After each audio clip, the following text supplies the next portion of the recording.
It's time for Twig This Week in Google. Jeff's here, Stacy's here, Ant's here. We're going to talk about whether Google's policy of getting rid of old code is just bad for everyone.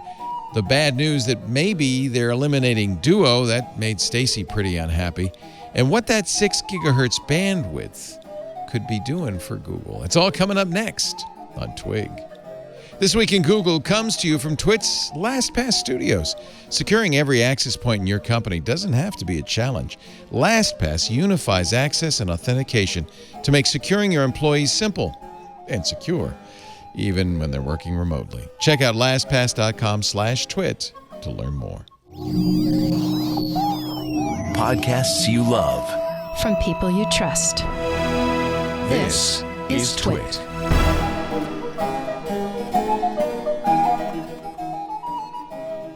This is Twig, This Week in Google, episode 573, recorded Wednesday, August 19th, 2020. Australian for Leistungsschutzrecht. This episode of This Week in Google is brought to you by Roman. Skip the waiting room and awkward face-to-face. Get ED medication conveniently delivered to your door in discreet, unmarked packaging.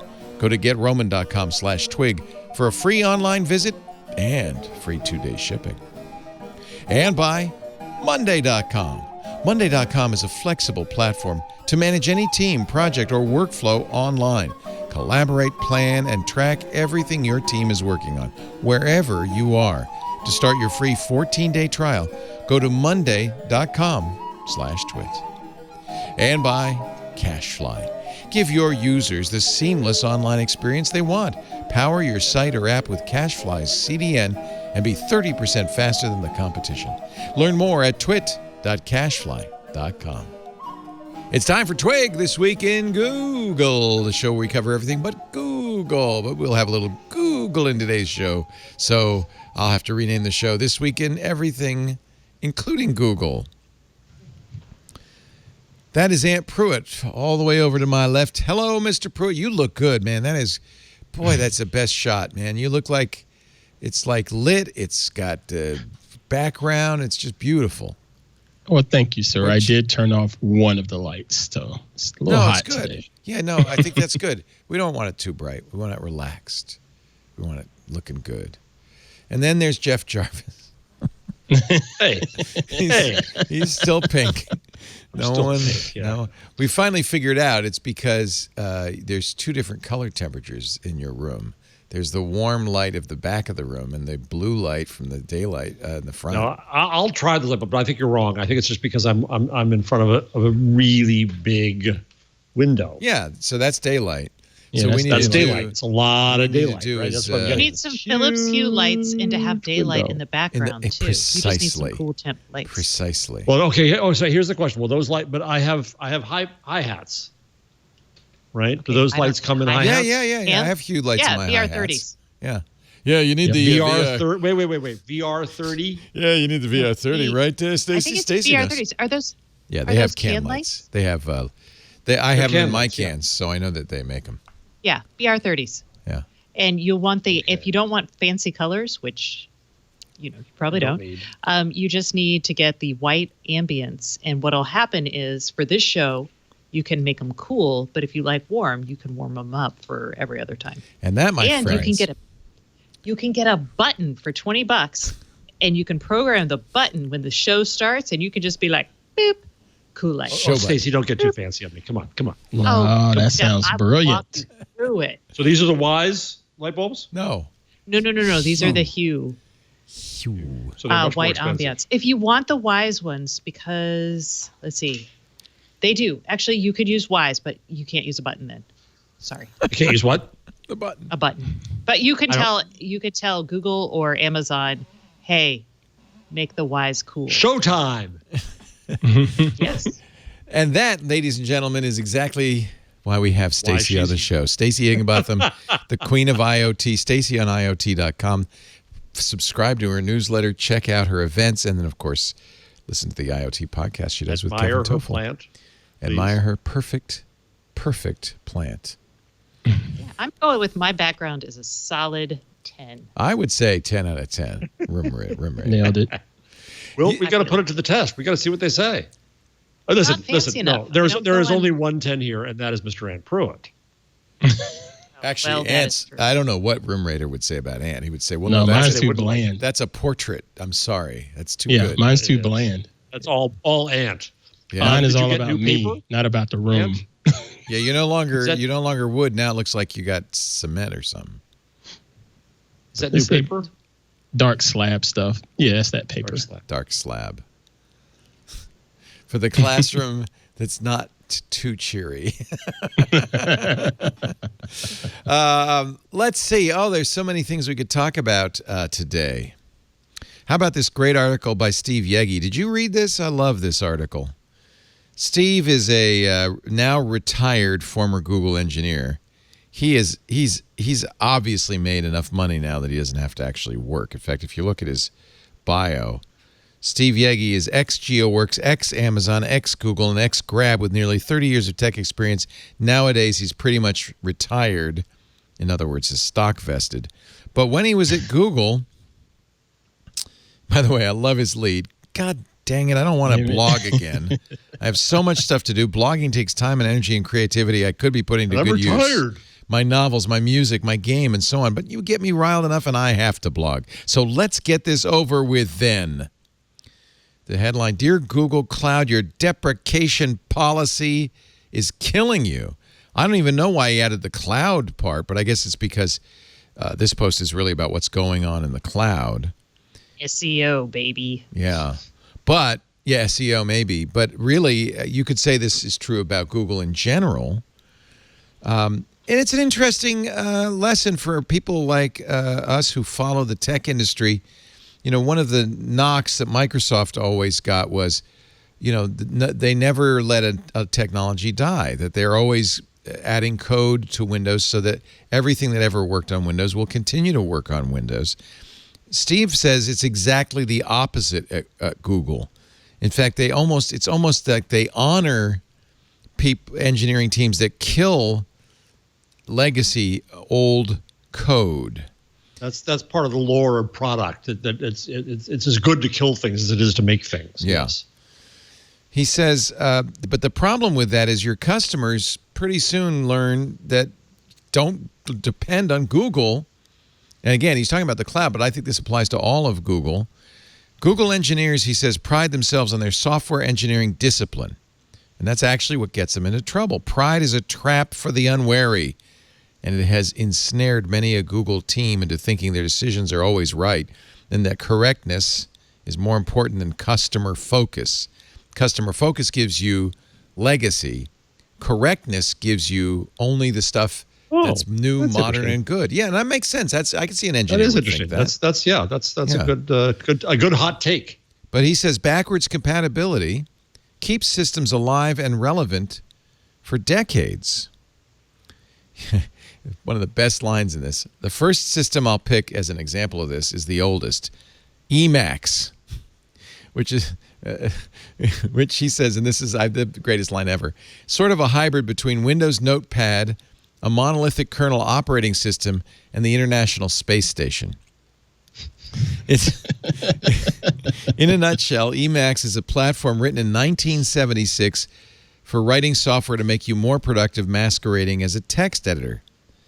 But he says he writes a lot of extensions, as many people do, for Emacs. But more importantly, no extension he's ever written since 1976 doesn't work.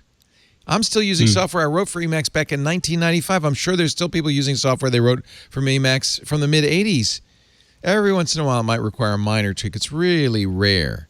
And actually, I'll add to that. That's one of the reasons I love the Lisp programming language, a program you wrote for Lisp in the 70s would still run today. It just would. Whereas in the Google world, deprecation means we're breaking our commitments to you. It really does. That's what it ultimately means. It means they're going to force you to do some work, possibly a large amount of rework, on a regular basis as a punishment for doing what they told you to do originally, as a punishment for listening to their glossy marketing on their website. Better software, faster. You do everything they tell you to do, and you launch your application or service, and then bang, a year or two later, it breaks. This is Google across the board. Like Jeff and I will both tell you that being a paying Google G Suites customer is like punishment. No one should do it. Yep. And yeah, they just don't care about the user. That's really the end of, anyway. Yegi says this is hurting them far more than they realize, and it will continue to hurt them for years to come because it's not part of their DNA to care about customers. No, it's all data. See? But could this be considered Google trying to force the users to, air quotes, evolve? Yeah, but as well, and the reason it hurts them on cloud more than anywhere else is because the customers are developers who develop for Google Compute Cloud and other. Yeah, I think I cut a different. There's a difference between the constituency of developers and the constituency of searchers. I think Google does care deeply about customers when they're non-tech people trying to use its services. Okay, but people who have to integrate with Google on a technical level, Google says, do it our way because we're smarter than you are. And there are parts of Google that do care. For instance, he uses as an example Android. He says Android folks take backwards compatibility to almost unimaginable extremes. True. Which piles on massive amounts of legacy technical debt in their systems and tool chains. Oh boy, you should see some of the crazy stuff they have to do in their build system, all in the name of compatibility. For this, I award Android the coveted "You're Not Google" award. You really don't want to be Google. I wish I could be retired like that. That'd be nice. I know. Be cranky. Just, screw you all. I'm going to say what I want to say. I'm rich, I tell you. He brought up one thing that I'm sorry, Jeff. Go ahead. Do you not say Jeff's what you already want to say? that way. I know. That's what. Stacy, you just wait. It's going to get worse when he doesn't care. Oh yeah. When I'm that grumpy old man, oh, you just wait. I can't wait. As an example, he brings up an example that's a pet peeve of mine. Instant apps. Remember that? Yep. Yes. Instant apps was a pretty dumb idea, though. You know why? Because it required you to rewrite and re-architect your application, as if people are just going to up and rewrite 2 million apps. I'm guessing instant apps wasn't an Android idea. It was a Googler's idea. And, of course, Android apps, instant apps is gone. So if you did all that work, sorry. So sorry. Sorry. Yeah, no payoff for it. Sorry. Google's pride in their software engineering hygiene is what gets them into trouble. They don't like it when there are lots of different ways to do the same thing with older, less desirable ways sitting alongside newer, fancier ways. So they just kill it. I think this is really a well-written piece. It's on Medium. Steve, I hope I'm probably saying his name wrong. Yeggge. When he mentions the hygiene aspect of it, is he saying that they're too efficient with their hygienic code, or they're not? Yes. So what you do, so if programmers are, so you've got a code base, and you go, we didn't do that the right way. Oh, we didn't do that the right way. So you take it out, you fix it, you write it. It's beautiful, it's clean, it's elegant code, hygiene. Yep. But then, as a result, you broke everything that was written prior that depended on those things that you took out and fixed. Yeah. And there are lots of examples in the technology world of this. Python 3 broke everything in Python 2. Perl 6 ended up having to be renamed because it didn't work with it wasn't really Perl. Because it wasn't Perl anymore, right? Yeah. So there are examples of this. Engineers, being engineers, if there's nobody saying, this is the problem. What it takes is a marketing team and people, and normally I don't like the input of marketing team. I'm more on the engineer side saying, no, you can't deprecate. You can't take that out. You can't, but the customers depend on that. And engineers like Guido von Rossum of Python and Larry Wall of Perl say, I can do anything I want. There's no marketing team. I'm going to make it better. And meanwhile, everybody else is. But I still think there's some sort of a fine line between deprecating old code versus improving old code. You know what I mean? That's why you have updates, right? Yeah. No. Improving old code is a good thing. What you don't want to do is take out the old code or break it. So Right. what you can do is, and this is again anathema to engineers who don't like 5 ways to do something, 4 of which are old-fashioned and outmoded. He uses as an example Java. He says, Java, they'll deprecate something. They'll say, don't use this method, but they won't take it out. So all the programs that used it still work. They just don't work maybe as elegantly and as beautifully as newer programs that use the new methods. But what you don't want to do is just break everything. Gotcha. They'll become more of a memory hog or I'm something. sorry. Right. Say again, Jeff? How much do you give up then? I mean, are there features you just can't do as a result? Yeah. So he talks about Apple. He says Apple, at best, gets a C- because they break stuff all the time for no good reason. But Apple, as a result, though, is famously, in fact, they're about to do it again by leaving Intel in the dust and moving to their own designed chips. That will inevitably break a lot of stuff. In the newest Apple version of Mac OS Catalina, they refuse to run 32-bit apps. Microsoft will never stop running 32-bit apps. And it's a security problem for Microsoft because Windows Win32 is kind of all sorts of messy stuff in there. It's actually really more than just the Google problem. This is a problem in the tech industry in general. I thought it was a good piece, but maybe it's fun because I agree. Yeah. Google, for their customer-facing products and services, they've always been ruthless in shutting down any offering that doesn't meet their money bar, even if it has millions of users. We know that. And that's not the engineers talking correctly. Well, it's not just the engineers. That's why when he's talking about cloud, he's talking about the engineers, because they're the Google Cloud Platform. He says they're not committed to supporting anything. It's well known that they refuse to host any third-party software until after Amazon's already done that and built a successful business around it, at which point their customers hold them at gunpoint.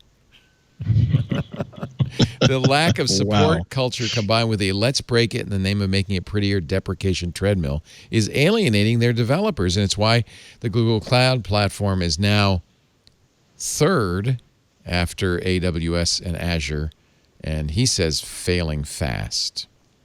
Really? Is that true? Well, at some point, the poop's going to hit the fan, right? And somebody higher up is going to say, you know what, this really is hurting us from a bottom line standpoint.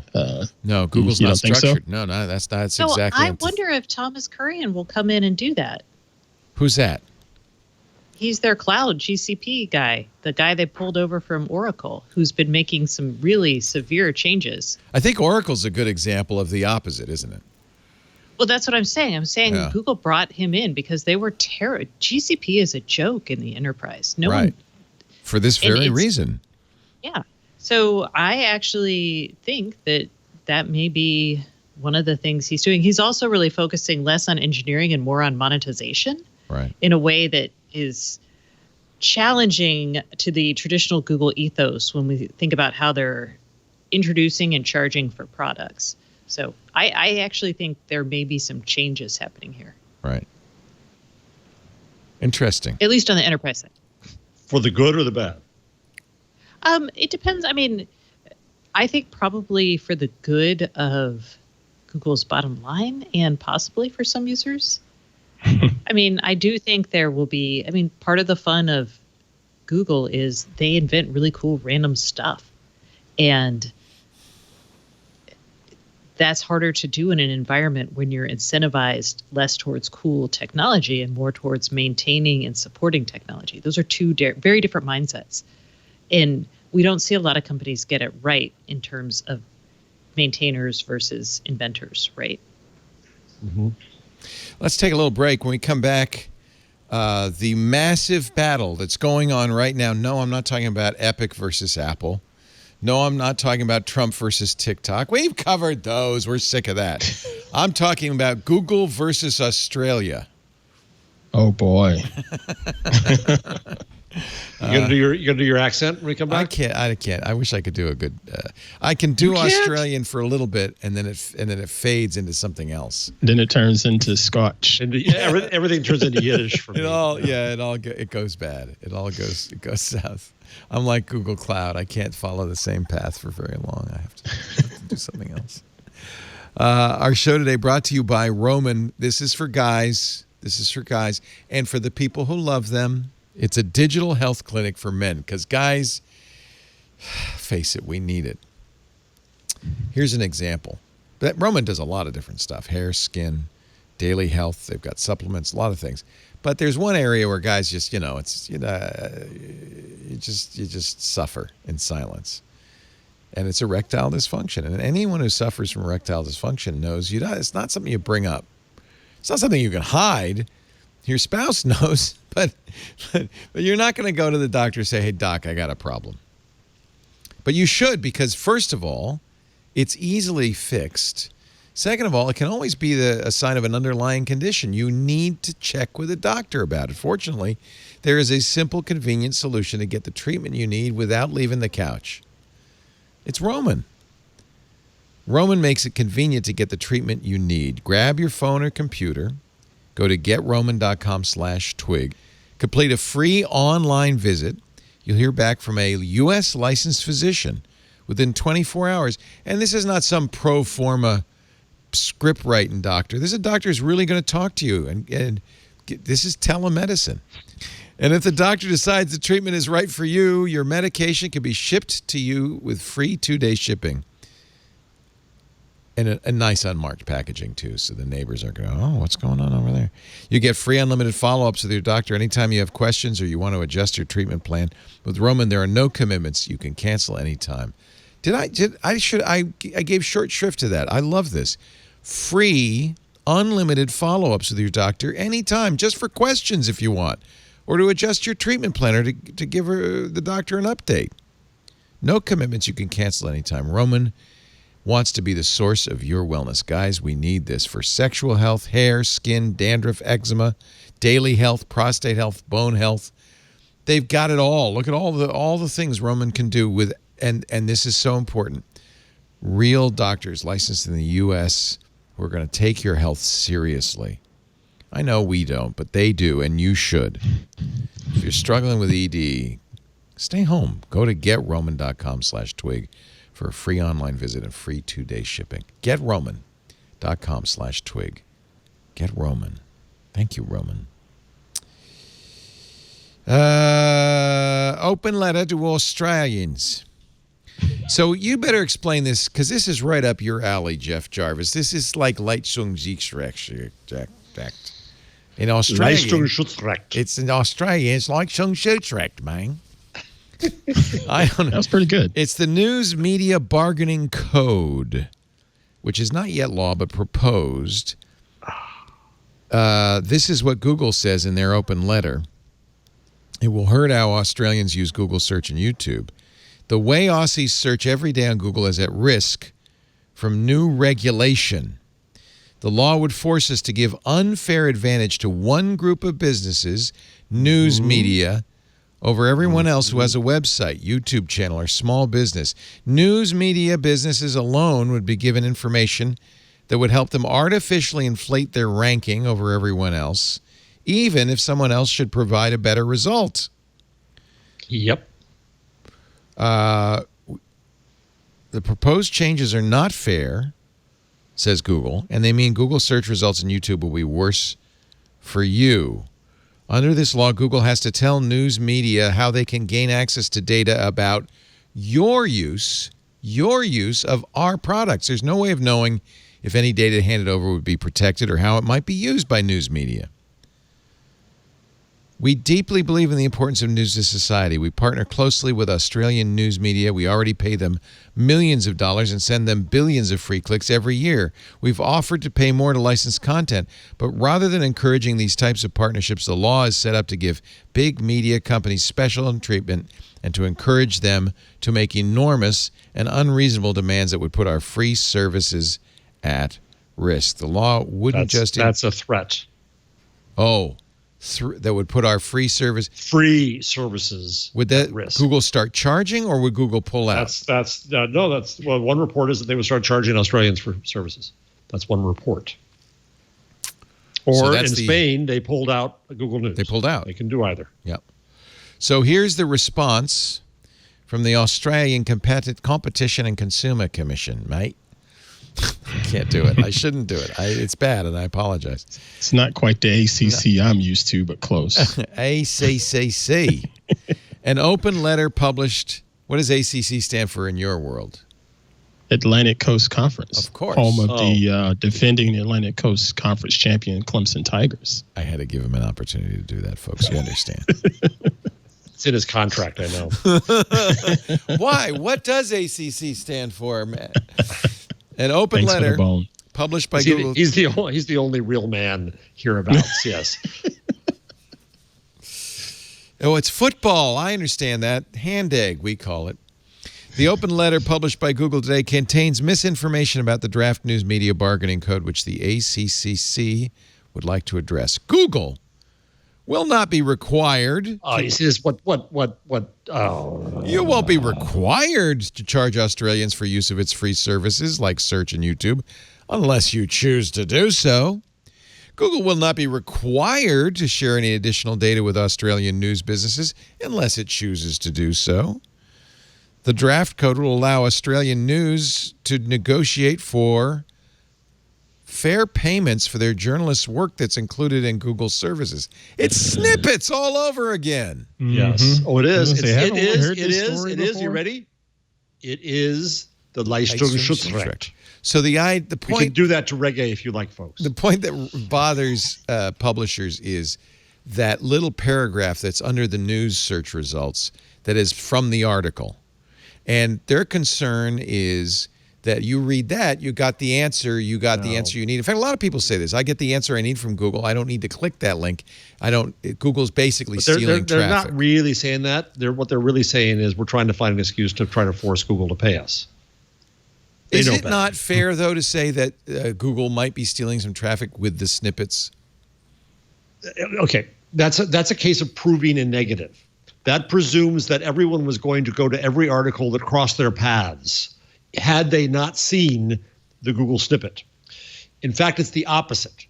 With the snippet, what I found in the research that I did long ago, but the longer the snippet, the more traffic that went.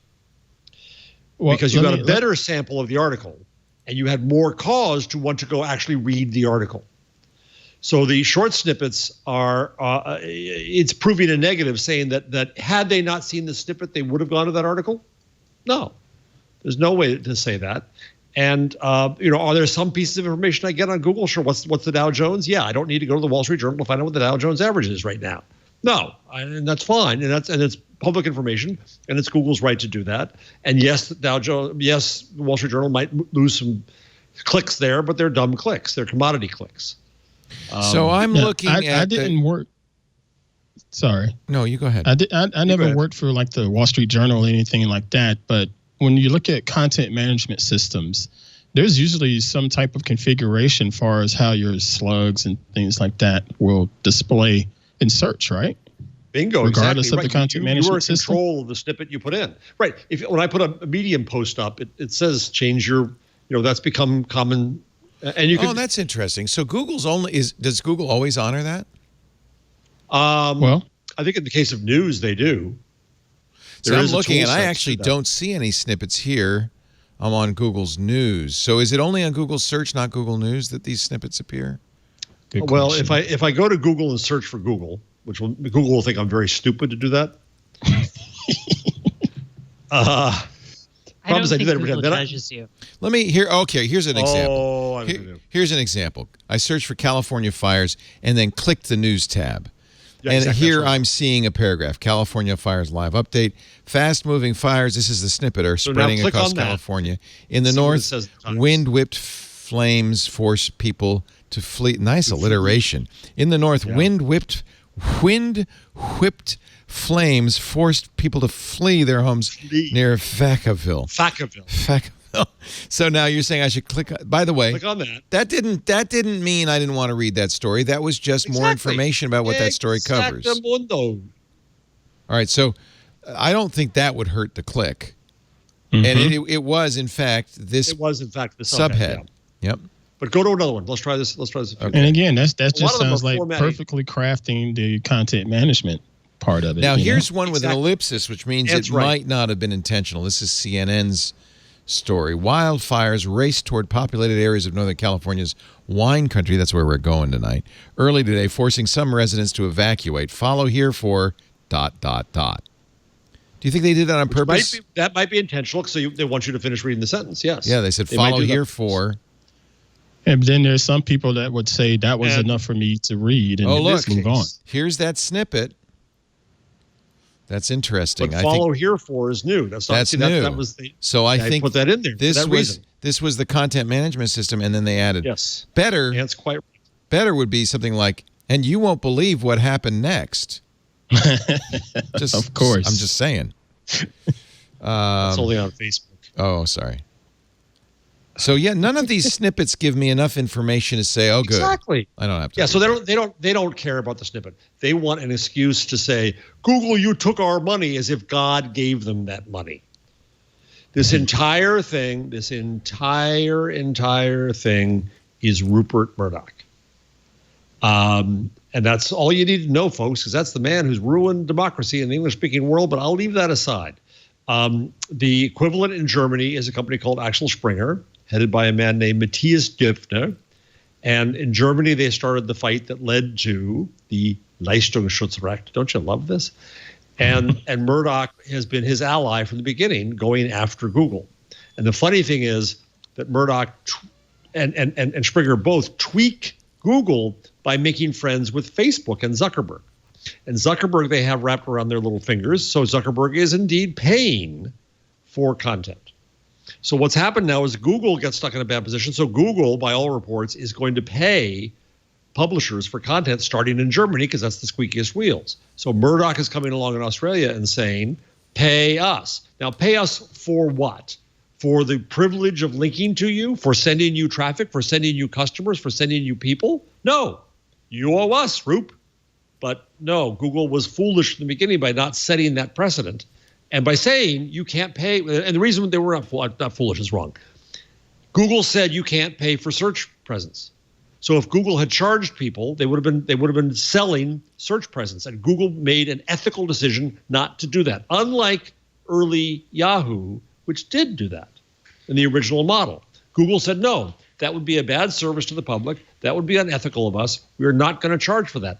So the economics became all skewed.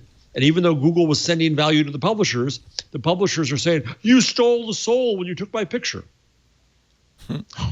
Here's, by the way, the ACCCCCC's response is actually a little disingenuous, because it isn't completely up to Google what happens here. Here's the draft code. The negotiation process. 1. News business notifies a digital platform. By the way, that is only Google and Facebook initially, that they want to negotiate under the code. And let me cut off. And news businesses of only a certain large size. Oh, interesting. Not a blog. If I'm you, no. If I'm a small startup, I'm not in this game. Only large news services. Step 2, negotiation and mediation takes place for up to 3 months. Google says no. No. If no agreement can be reached on payment for content, the news business may choose to proceed to binding final offer arbitration, in which each party lodges just one offer with the arbitrator, and then the arbitrator chooses one of the offers. So it isn't up to it's a lie. It's a blatant lie when it says an absolute lie. Google doesn't have to pay. Government. Well, and the other issue here is, there's this. I'm going to sound like Benedict Evans here in this argument, but why does Google owe the news business money, right? Why doesn't Google owe, why doesn't Wikipedia owe encyclopedias money? Why doesn't Amazon owe Walmart, and why doesn't Walmart owe A&P, and why doesn't A&P own Jones's Corner Grocery? Right. It's almost asking for capitalistic reparations for disruption. And even if that were, you can't even say that reparations are owed, because as we just demonstrated, the links don't take traffic from you, and everybody knows that the search links drive a lot of traffic to you. Even if a little bit of the snippets cut traffic, you're still getting a net gain. I think you must be getting a net gain of traffic. Absolutely. We know that because in Spain, when Google said, fine, we won't drive any search traffic to you, the Spanish publishers waved the white flag pretty quickly. So, and again, you still have control. Go ahead. Sorry, Stacy. Stacy. what is the value of Google search if they can't pull quality and reputable answers for those snippets? Well, I guess the publisher might say, well, don't publish a snippet, just the headline. Well, I'm just asking. I mean, like, if Google doesn't have the ability to search through, like if they did, I don't know why they would do this, but you know, they didn't allow the robot crawlers onto their sites. Google then becomes less valuable because you don't have easily credible or easily verifiably like good information to answer your search queries. The newspaper gets a lot less traffic, presumably, right? Yes. So I'm just saying that this conversation seems to be glossing over the fact that newspapers do provide and add credibility to a Google search result. Google gets value. That gives Google value and keeps people turning to their search. If I, as a publisher, say, hey, you know, you're kind of burnishing your credibility with my content, what's that worth to you? I don't think that's a wrong conversation to start. I don't know if legislation is the way to do it. Ant was trying to get in before, but then I want to respond to that, Stacy. No, go ahead. Ant, no, you go. No, I was just saying that you still, as a content creator, at least from my perspective, you have some control over how those search results can be you could block displayed. Them. Just as Stacy said, you could use robots.txt and say, don't index me. Bye.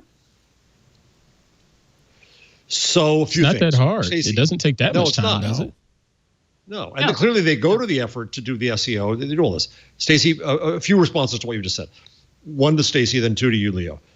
Stacy, on that point, perhaps, but what Google will point out is that 97% of searches have no news on them. The news content that ends up on search result pages is a tiny proportion. We're going to see it more because we're weird people, but it's tiny. Yep. So, you know, Wikipedia gives a lot more value to Google for credibility than the news industry, I would argue, because it appears in a lot more places. Second, Leo, Spain did not wave the white flag. Spain set up the law such that there was no choice. And Google said, okay, if you're going to make us pay, we're leaving. And they closed Google News in Spain. In Germany, there was still closed?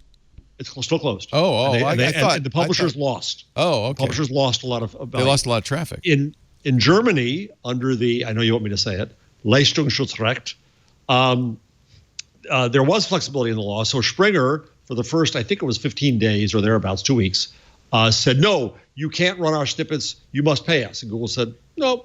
And Springer put up the white flag. Springer said, okay, we're losing too much. Okay, fine.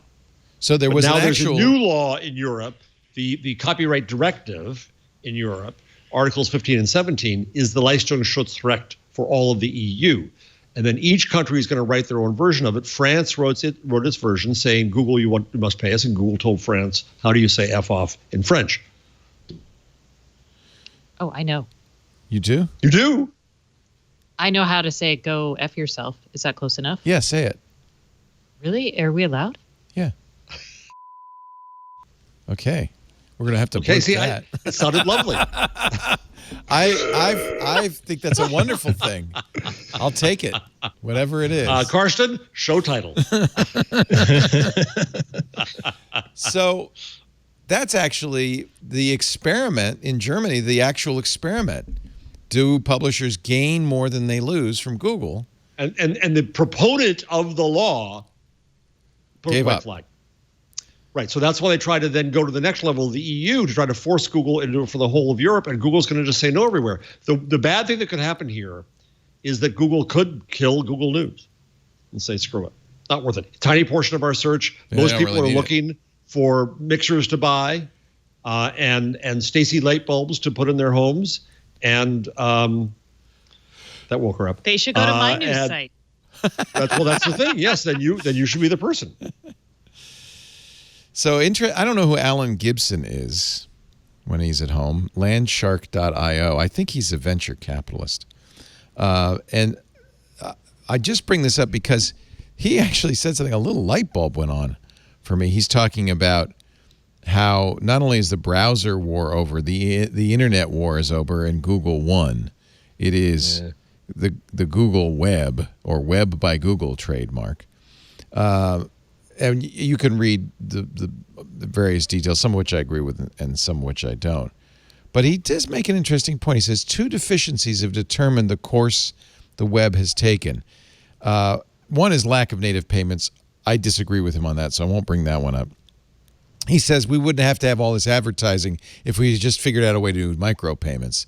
And that's not the case. Don't get me started. No. You don't have to get upset about that. It's just blatantly not. It's obviously not the case because we've had ad-supported media for as long as we've had media. That's what newspapers were created to do initially.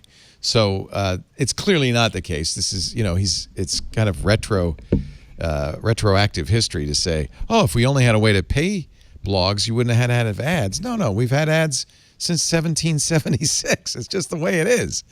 And I personally, I was thinking about this. Could I convert Twit into some sort of micropayment system? Nobody would do it.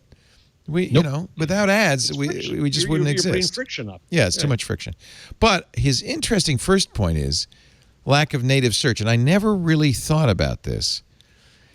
He says, had we designed the web in the early days for search, lacking native distributed search allowed Google to grab a monopoly position as the entry point to the web. The web's original architects were off base on hyperlinks. It turns out people just want to go right to the answer they're looking for. And I think that's a really interesting, it's too late now, but it is an interesting point. Google solved a problem that didn't have to exist. Had search been built in to early web protocols, we wouldn't need a gatekeeper. The web would just do it itself. A distributed search. I wish we had. Well, okay, but Google adds a lot of value to that search. Google's the amount, the army of Matt Cutzes who are taking out spam and dealing with the bad guys and trying to come up with ever better search and ever better page rank and ever better this and ever better that. It's not a commodity. Yahoo, perhaps, although Doran in our chat room says they invented the phone network without a phone book. You could that's an analogy. We had a phone network and they realized, you need a phone book to find people on the phone network. And so they created the phone book. And yes, it's conceivable you could have a commercial entity that makes a better phone book. There's certainly room for personalized phone books and so forth. But honestly, if you designed the web with at least kind of minimal phone book capability, maybe Google, there'd probably be a business for Google. The web was done with Alta Vista, right? It was done. There was no need to do it. I think it's a really good argument. I think it's a very good argument. It's a ridiculous argument. It's a ridiculous argument. Not at all. I think that of course, Google filled that void, but the problem is now a private company controls the web. It really does. For now, folks. For now. But it's still a concern. If you're not on Google, Google delists you. You don't exist. It doesn't matter if you have a website if no one can find it. It's irrelevant. Well, that leads to something interesting I found. I put in under Facebook. An academic paper, a policy review paper was done on what if Facebook goes down? What if it dies? Which some were wishing for. Oh, I wish. Okay, you were going to say that. Okay. So the paper is very interesting. It says there are a lot of communities that are, and you may say this is a bad thing, but it's where we are. I'll give you one community dependent on Facebook. QAnon. Wouldn't exist without Facebook. Not anymore. Did they delist them? Yep, they did. Antifa. See, I added it to the rundown. QAnon and militants. Yeah. So Facebook has, in large parts of the world, become the de facto platform for communication and social interaction. If you don't find problems with their opening sentence, this is that the world you want to be in? This is a negative Facebook paper. Oh, okay. De facto is doing a lot of work there. Yeah, well, de facto always does a lot of work, though, doesn't it? Yeah. Yeah. Well said, Stacy. The closure of an online social network would not be unprecedented. Friendster, Yik Yak, Google Plus, and Yahoo Groups leap to mind. So what do they conclude that who would suffer if for some reason Facebook said, "Yeah, we're done. It's too much work." Groups? We used to have Google Groups and Yahoo Groups. There are specific communities that connect only now that chose this as their platform. Right. When my young daughter was an American Girl fan, and they had the American Girl chat, that's how she had friends, and American Girl killed it, and then suddenly her friends were gone. Right. Right. So I wrote at the time, there's a responsibility when you create something for a community. You're creating, this is the point of the paper, an ethical obligation. And it's not so easy to just say, whether it's Facebook turning it off or government turning it off, what hell have you turned off? It's the same as Tim Wu had a column in the Times today that drove me nutty, siding with Trump's. I like Tim Wu. I was shocked by that. Because you're shutting off Sarah. So what he said was I know I'm dancing around 5 stories in the rundown, driving Carson crazy, but that's what I do for a living. He's siding with Trump. He's agreeing with Trump on TikTok. And the problem is you're not cutting off TikTok. You're cutting off Sarah Cooper. Right. You're cutting off He says it's foolish of us to allow TikTok to exist when China is shutting down Facebook and Twitter. We should be doing the same back. He mentions people like me who think that the open web is something to be promoted and honored, and that, in fact, we can unilaterally do that, just as we almost unilaterally do it with democracy. He says the asymmetry between China, the country's extensive blocking, censorship, and surveillance, and the way U.S. treats it should no longer be tolerated. The privilege of full internet access, the open internet, should be extended only to companies from countries that respect that openness themselves. Like America killing TikTok? Yeah. Well, yeah, I think I would stand on the side that says, no, that's the whole point, is that we have to stand up for an open internet, and that it's not justified to do what they do. Yeah. How would this leak into other aspects of our society, as far as like the industrial side of things? Well, yes, there's depend upon China consequences. for so much. And Tim does point out that the President Trump is not perhaps the best bearer of this message.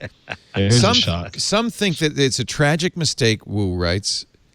By the way, the headline of the article it's an opinion piece in the New York Times today. A TikTok ban is overdue. Some think that it's a tragic mistake for the United States to violate the principles of internet openness that were pioneered in this country. But there is also such a thing as being a sucker. If China refuses to follow the rules of the open internet, why continue to give it access to internet markets around the world?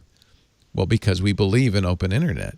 By the way, I said this last week. Yeah, I got no problem. Europe is saying the same thing about us. I have no problem with the Department of Defense banning it from phones and military personnel. I have no problem with the Commerce Department and the government saying you can't have it.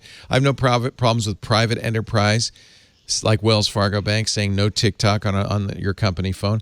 And I also have no problem with individual users like me deleting TikTok, because I did do it after Amy Webb convinced me of the when on last Sunday. Week you were saying it was fine. I know. Well, no, I am still saying it's fine. You are just so fickle. I'm still saying it's fine. I would not want to ban it. New information. I'm saying as an individual.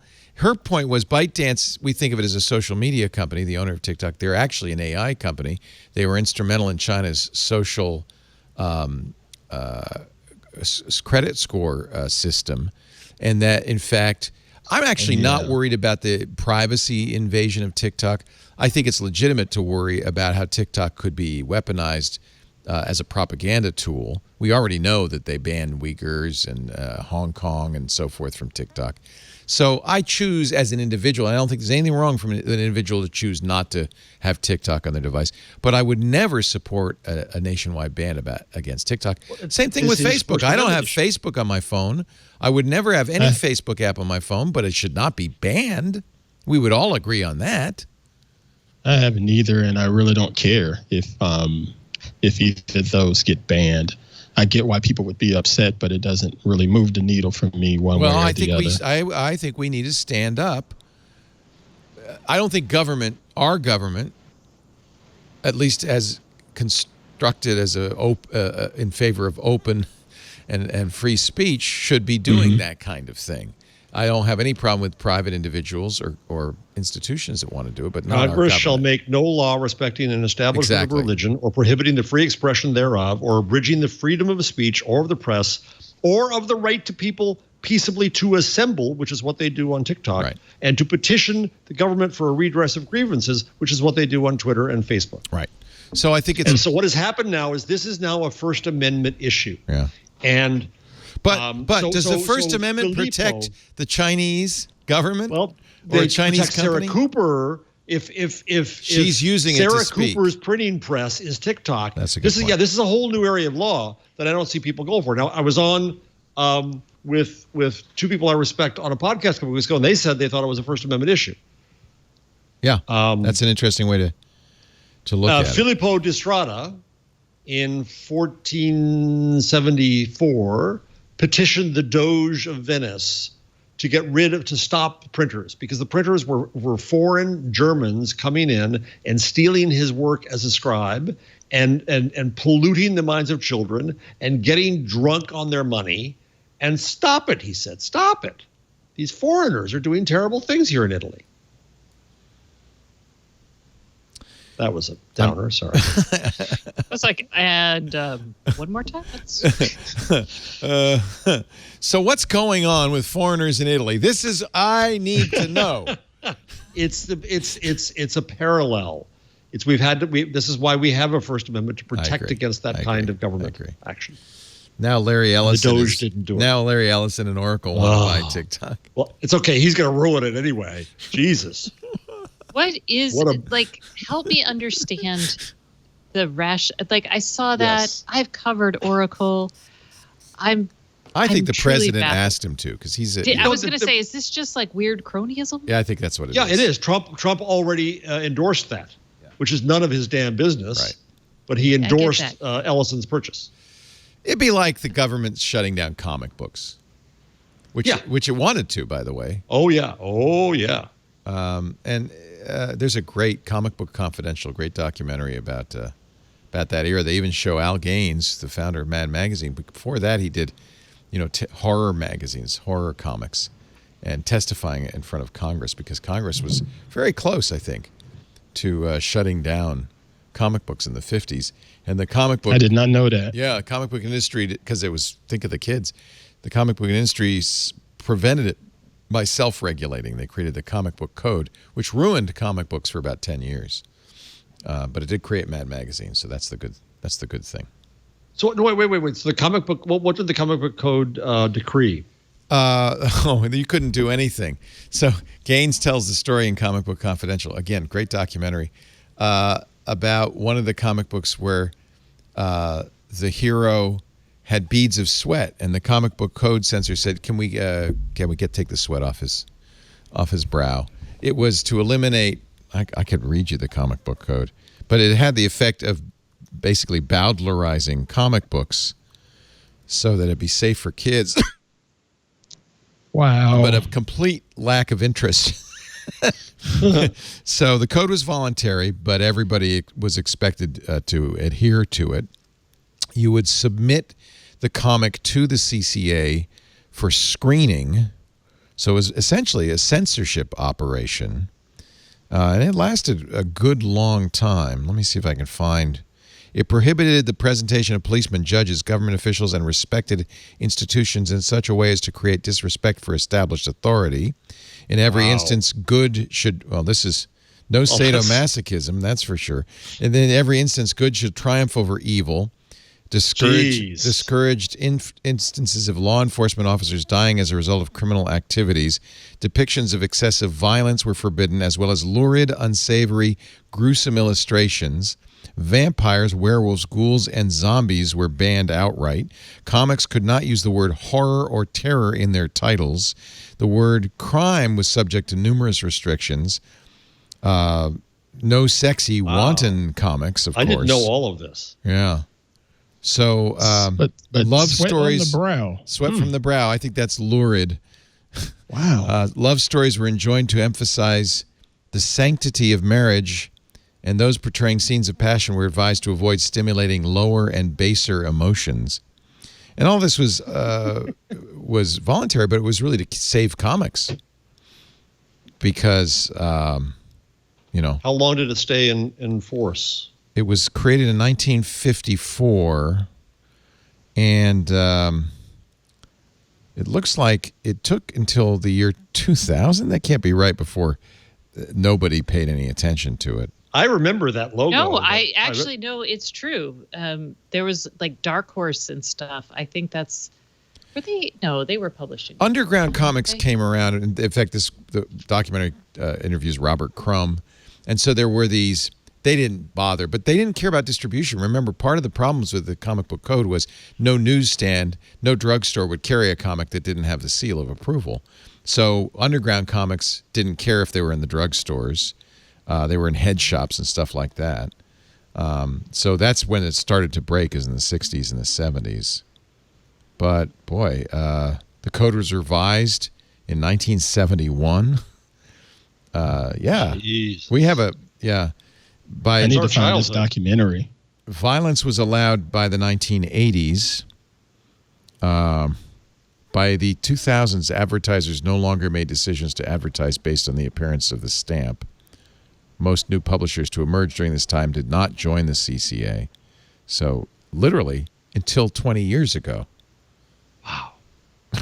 Wow.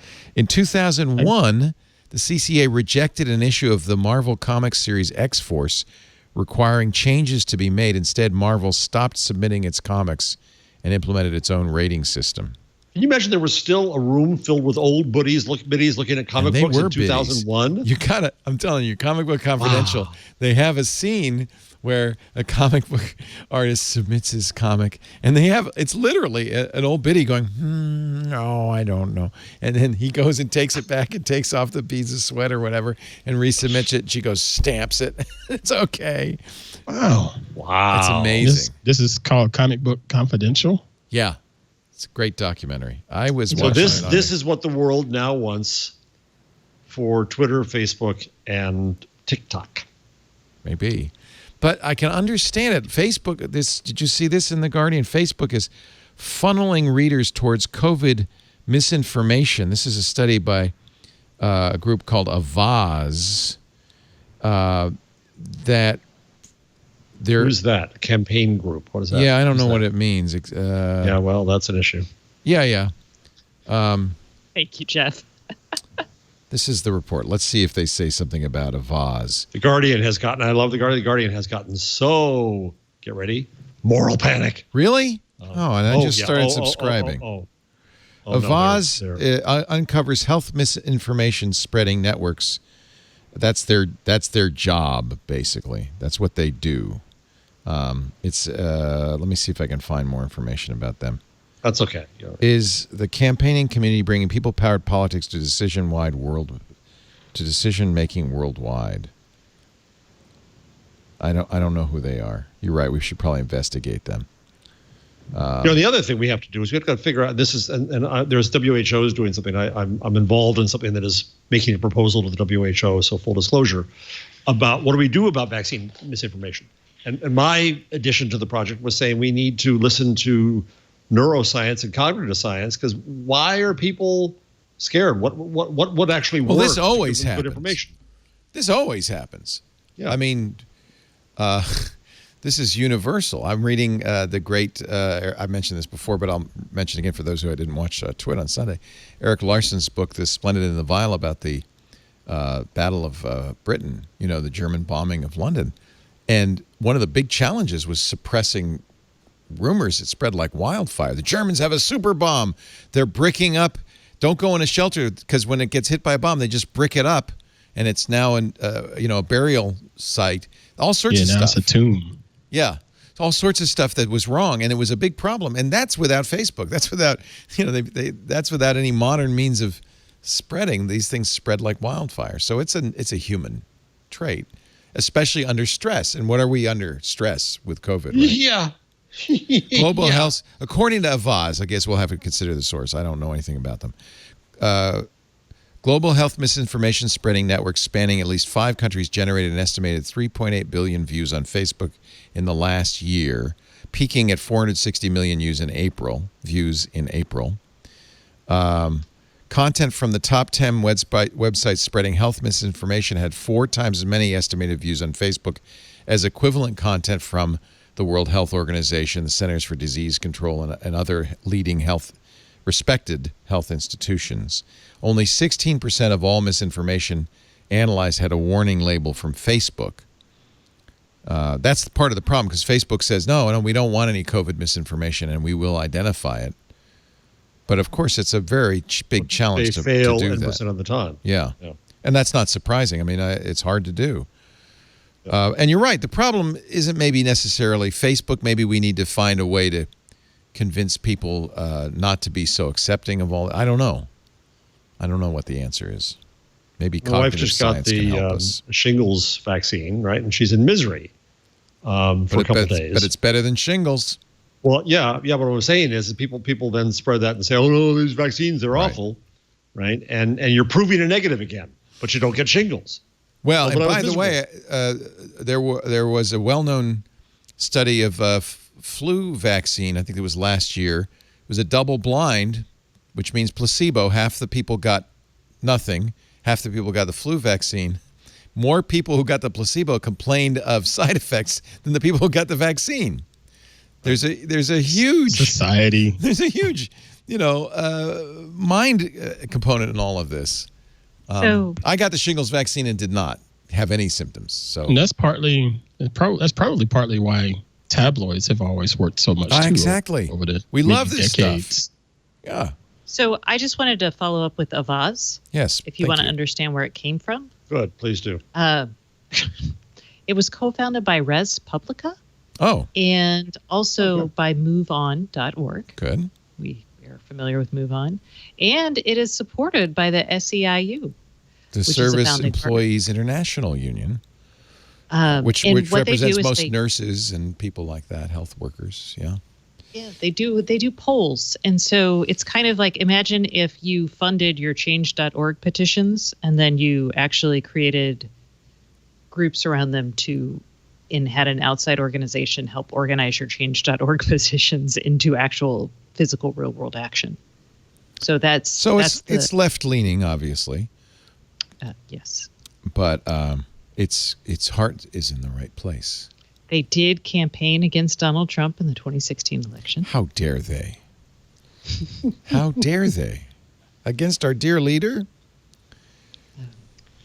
Can I ask you a question? I just saw something new that I had not seen before on Twitter. Would you go to Twitter, please? Or do you still have it, or did you kill it, Leo? No, I have it, but I'm private on Twitter. What? What do you want to talk about, Jeff?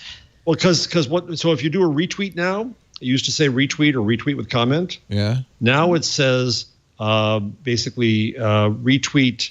Hold on. Mine still says retweet. As quote tweet. Mine says. So mine said that for a long time. Mine says retweet with comment. Retweet as quote tweet. It does say that, Stacey? Yes. Mine just started saying that today. So this is typical of Twitter. It's not universal. The 8-year rollout. Yeah.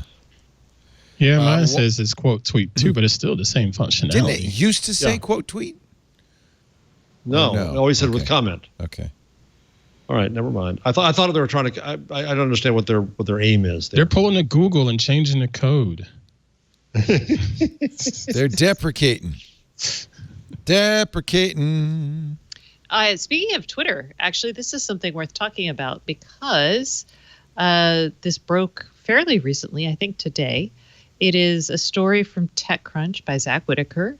It's talking about a university in Michigan requiring students to install an app tracking their location for contact tracing.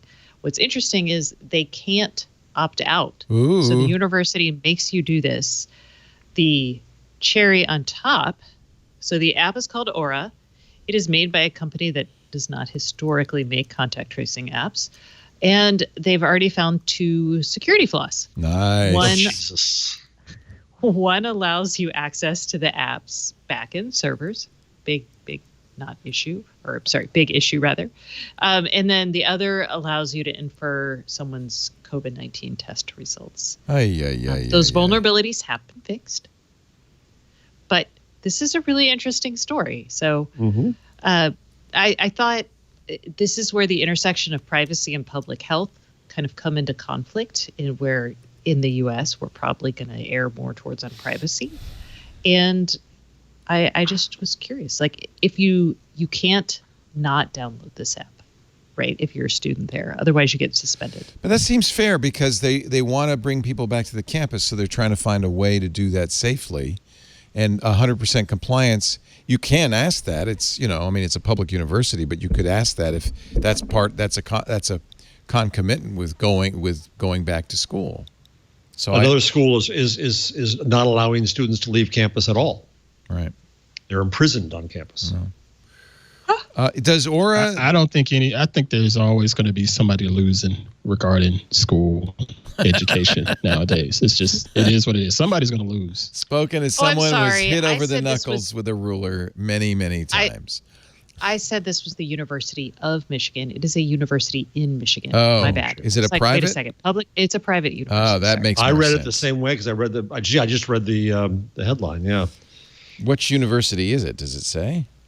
Albion. Oh, Albion. Which sounds fancy. It's a small school. Okay. Can I Stacy Bate? Can I ask Stacy a question? Stacy, you're asking me permission to Stacy Bate? Yes, I am. I give you permission to Stacy Bate. I think she'll like this one, so I'm trying to ask her. Permission granted.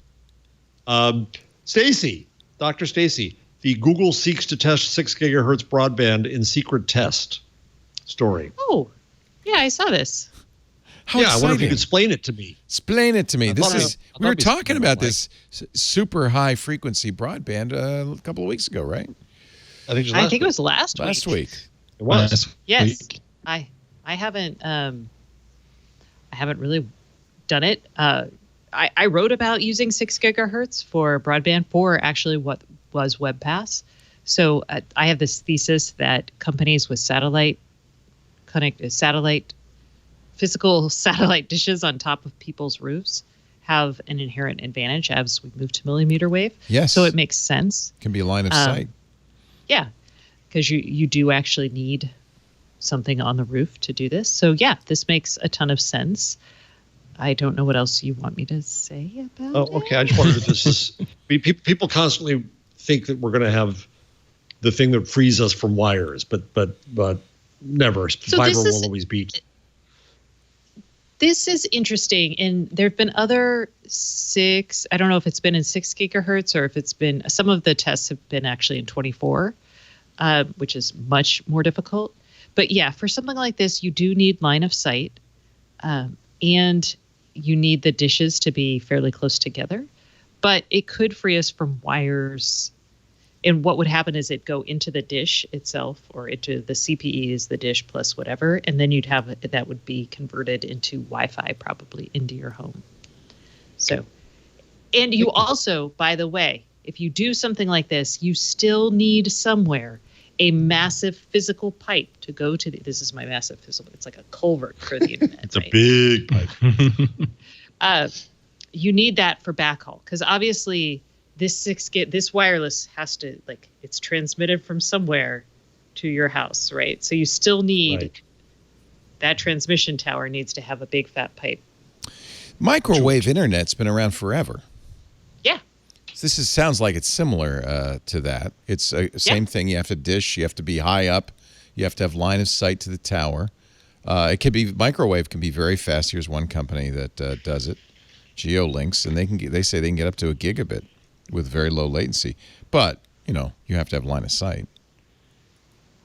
So, thank you. Sounds very niche to me. It's for cities. It's for specialized use. So so this is one of those things where I had argued for a long time that it would be bad for rural, or not as useful for rural. But then I had some guys like in Wisconsin or Wyoming. I'm so sorry, people in Wisconsin and Wyoming.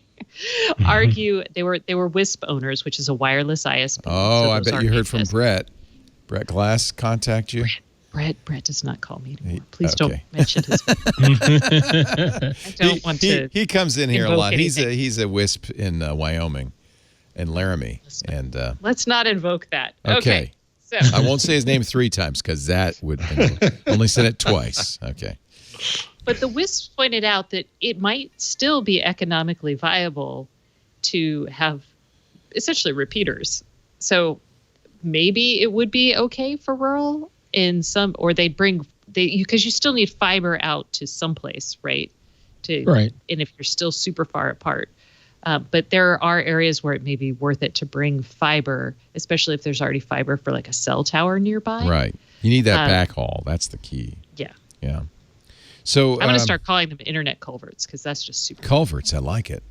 So Google did, in fact, apply in 17 states. That's what amazed me. It was this Mondo multi-state thing. Yeah. If it's just I think it's great. Yeah. Google Fiber, when they were building their fiber in Austin, for example, they actually built their own fiber backhaul around the city. So imagine you're pissed off because your awesome trench digging technology did not work out as anticipated and people started hating you. So now you're like, well, what if I convince people to put dishes on their house and I offered them this broadband? Because they have the backhaul. They have the backhaul. Right. They have the fiber. Oh. This is a last mile solution. At best, last mile. Last half mile? Last block, maybe. I don't know. Did your friends in Wyoming and Montana say anything about the distance that you could go with this stuff?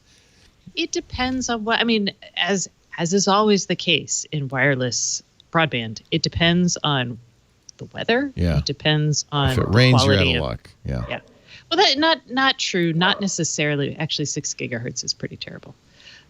It'll bounce off anything. That's going to be the big problem. Oh, puppy. Yeah. It'll bounce off human sacks of salt water. Absolutely.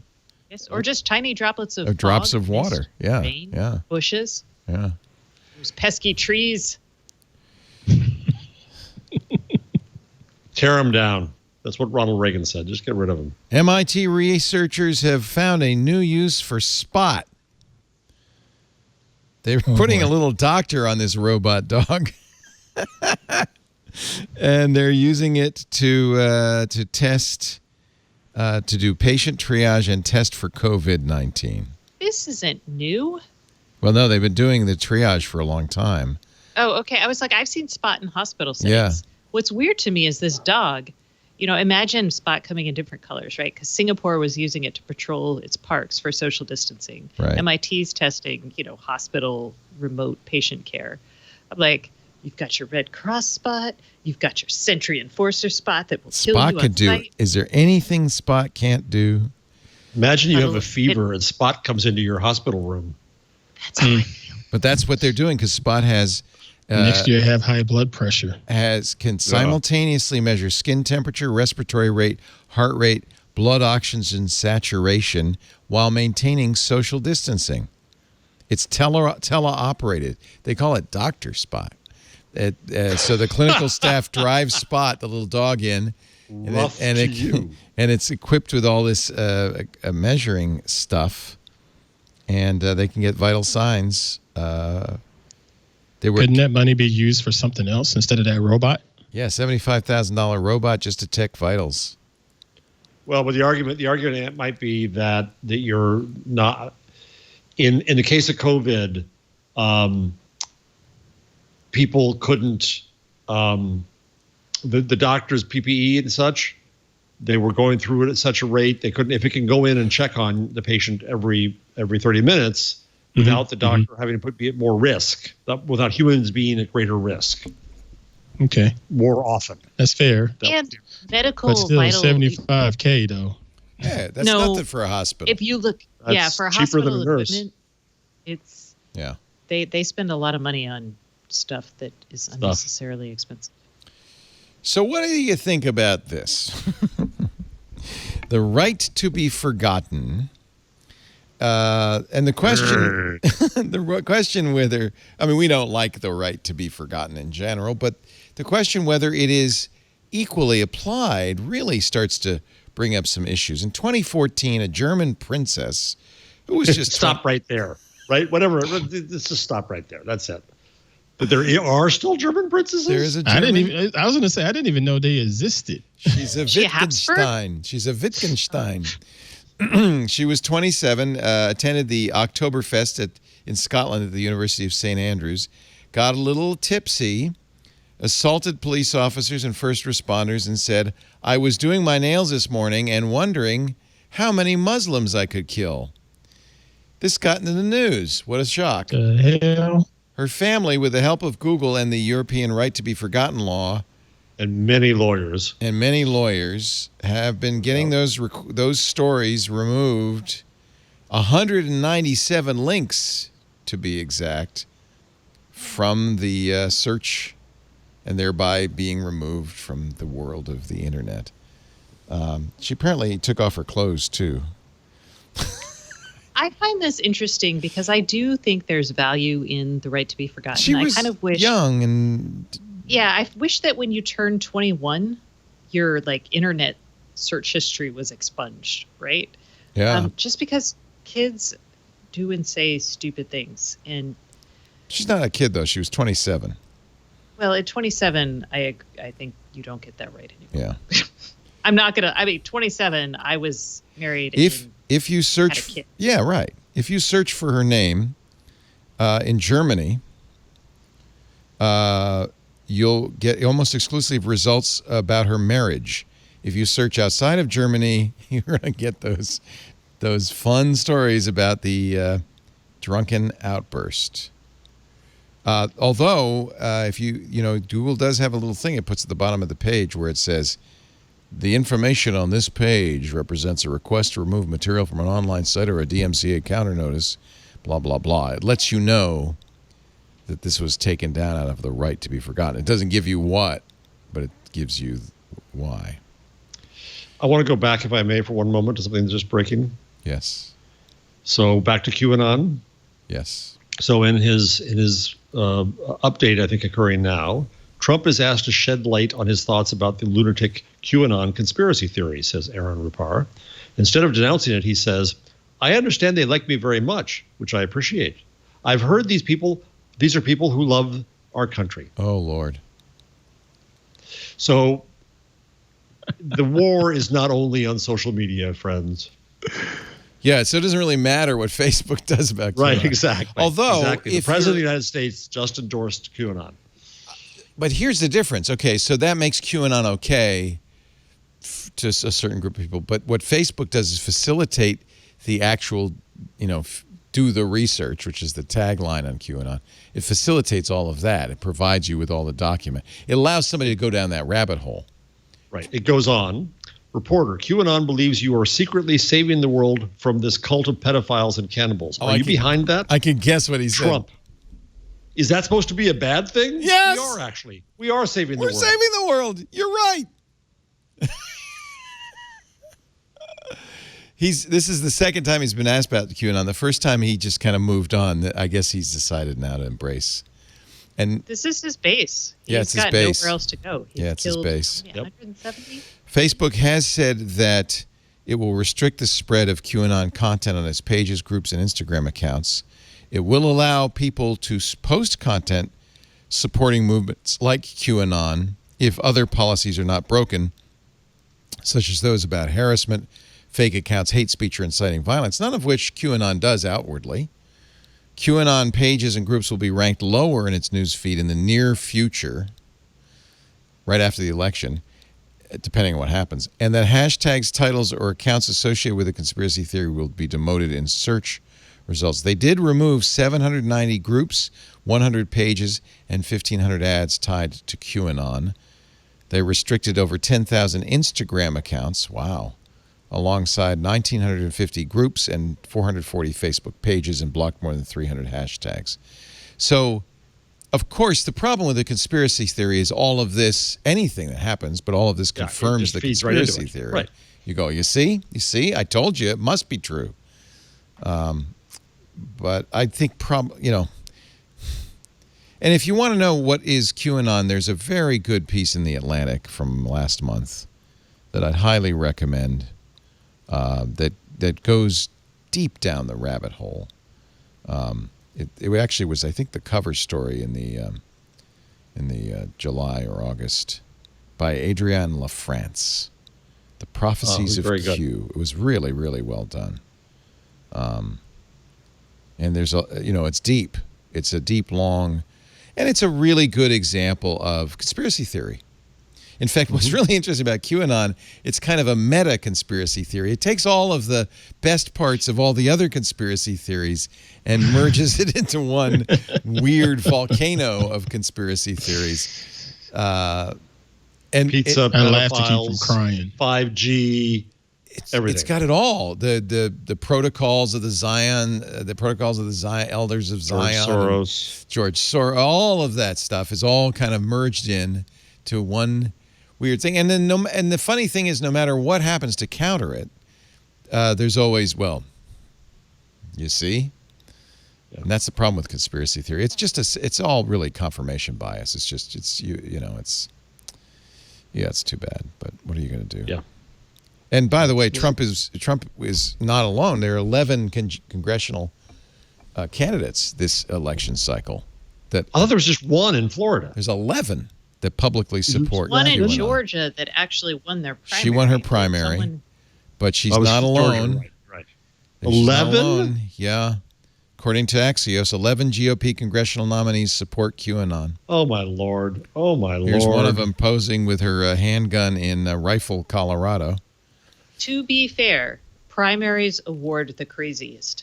They have gotten worse and worse about that. So these are the craziest of. Yeah, but this woman, Lauren Boebert, defeated 5-term congressional member of Congress Scott Tipton in the Republican primary for the 3rd congressional district. And it's a Republican district. And Trump had endorsed Tipton, but Lauren beat him. Well, this is bad news for the election because that's kind of why Trump won in 2016. He was the FU candidate, right? He was for people sick of politics as usual. And QAnon. Could you say that in French, please? It sounds so much better. I can't say it. I don't know how to say it, like to conjugate it correctly for that. They didn't cover that, and I can't remember. Yeah. RE verb conjugation. Anyway, the point is, I don't know what the point is. The point is this. I'm sorry. I ruined your. No, I don't. I'm like, I don't even want to. Let's take a little time out, and we will continue with this humiliation in just a moment. Our show today brought to you by Monday.com, the team management platform that helps you plan, manage, and track work in one centralized place. Teams these days distributed all over. Everybody's working from home. It is hard to do, but this is one of the things that's really been interesting about quarantine is we've learned new ways of working. And I have a feeling distributed teams are increasingly going to be the way it is, regardless of what the health concerns are. People aren't going to go back to work. So it's a good thing Monday.com is here to help you collaborate with your team members, track everything your team's working on, wherever you are in any industry. I wish we'd had Monday.com for my science projects back in high school. There was always somebody in the team that said, yeah, I'm working on it, was doing nothing. Had we had Monday.com, we'd know exactly what was going on. Whether your team is 5 or 5,000, Monday.com is the easiest way to keep everybody connected and on track. And don't you love, if you're watching the video, all the different ways you can use Monday.com? It's very visual. It's basically a dashboard. It's a project management platform, But what's nice about it is it can look the way you like it to look. Like Stacy likes Gantt charts. That's how she plans her Thanksgiving dinners. Well, you can do a Gantt chart or a timeline or a Kanban or a spreadsheet. You can do tables. You can make it work the way you do. You can integrate all of your team's go-to tools and connect them to Monday.com, Zoom, Slack, email, calendar, spreadsheets, Google Docs, whatever. And what's great is there are no-code automations. Put the whole workflow on autopilot. Once you connect it up, it's all flowing into Monday.com. You've got the dashboard. You get alerts. You get status updates, project flows. Everybody on your team is on track and confident because there's a single source of truth. Everybody can look at it and know exactly what's going on. It's great for centralized communication. You won't even need check-in meetings anymore. They've got all sorts of templates for every possible industry, including remote-ready templates for your work-at-home team. Productivity and efficiency will go up. Transparency will go up. Collaboration goes up. And if you're making decisions by guessing, now you can make data-driven decisions directly from the actual data, tracking progress, timelines, and budgets. You don't have to guess anymore. We got one of the things Monday.com does, which is great. They have onboarding specialists you can request. We had a great one, Eddie. He knew everything. He said, podcasts, we got a great template. We set it up. A great way to have producers. Everybody works on our shows now is remote. Producers, hosts, contributors, all working together on the same page. It's amazing. It's amazing. I want you to check it out and change the way you work online. The time is right for Monday.com. Let Monday.com take care of what slows you down and free up time to focus on the work that gets you excited. To start your free 14-day trial, go to monday.com/twit, MONDAY, monday.com/twit. It's really exciting. There's something here that can really help you get the job done. Change the way you work. Monday.com/twit.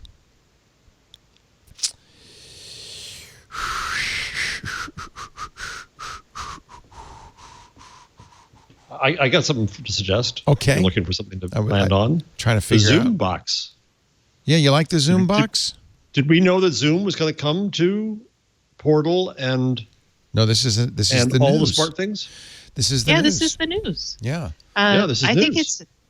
Oh, we lost Ant. His Zoom box shut down. Is that his monitor or is he? Oh no. Oh. Sorry. Are you getting? Are you? He's getting hot. It was hot. Oh, Sorry. yeah, it in hot. He turned off the lights. I was like, oh no. And you need a thermometer tied into something so we can see how hot it is there for you. It's a hot day. I have ordered some air conditioners, but good. I'm still waiting on delivery. It's 87. I bet they're hard to get. Yeah. It was really hot. You can make a couple swap days cooler. ago. Can you make one? Yeah, you just get get some wet rags and a fan. Wet rag. Yeah. Oh, and there you go. He's got one. It's swampy That's in what there. my papa had. So you just Swamp blow cooler. air across a wet rag, and that's a swamp cooler. Yep. Wow. That's right. I didn't know that. Poor people of the Deep South. That's where right. I think it comes from. Resourceful. I remember I used to sit in my boxer shorts, spritzing myself in front of a fan. That's kind of like.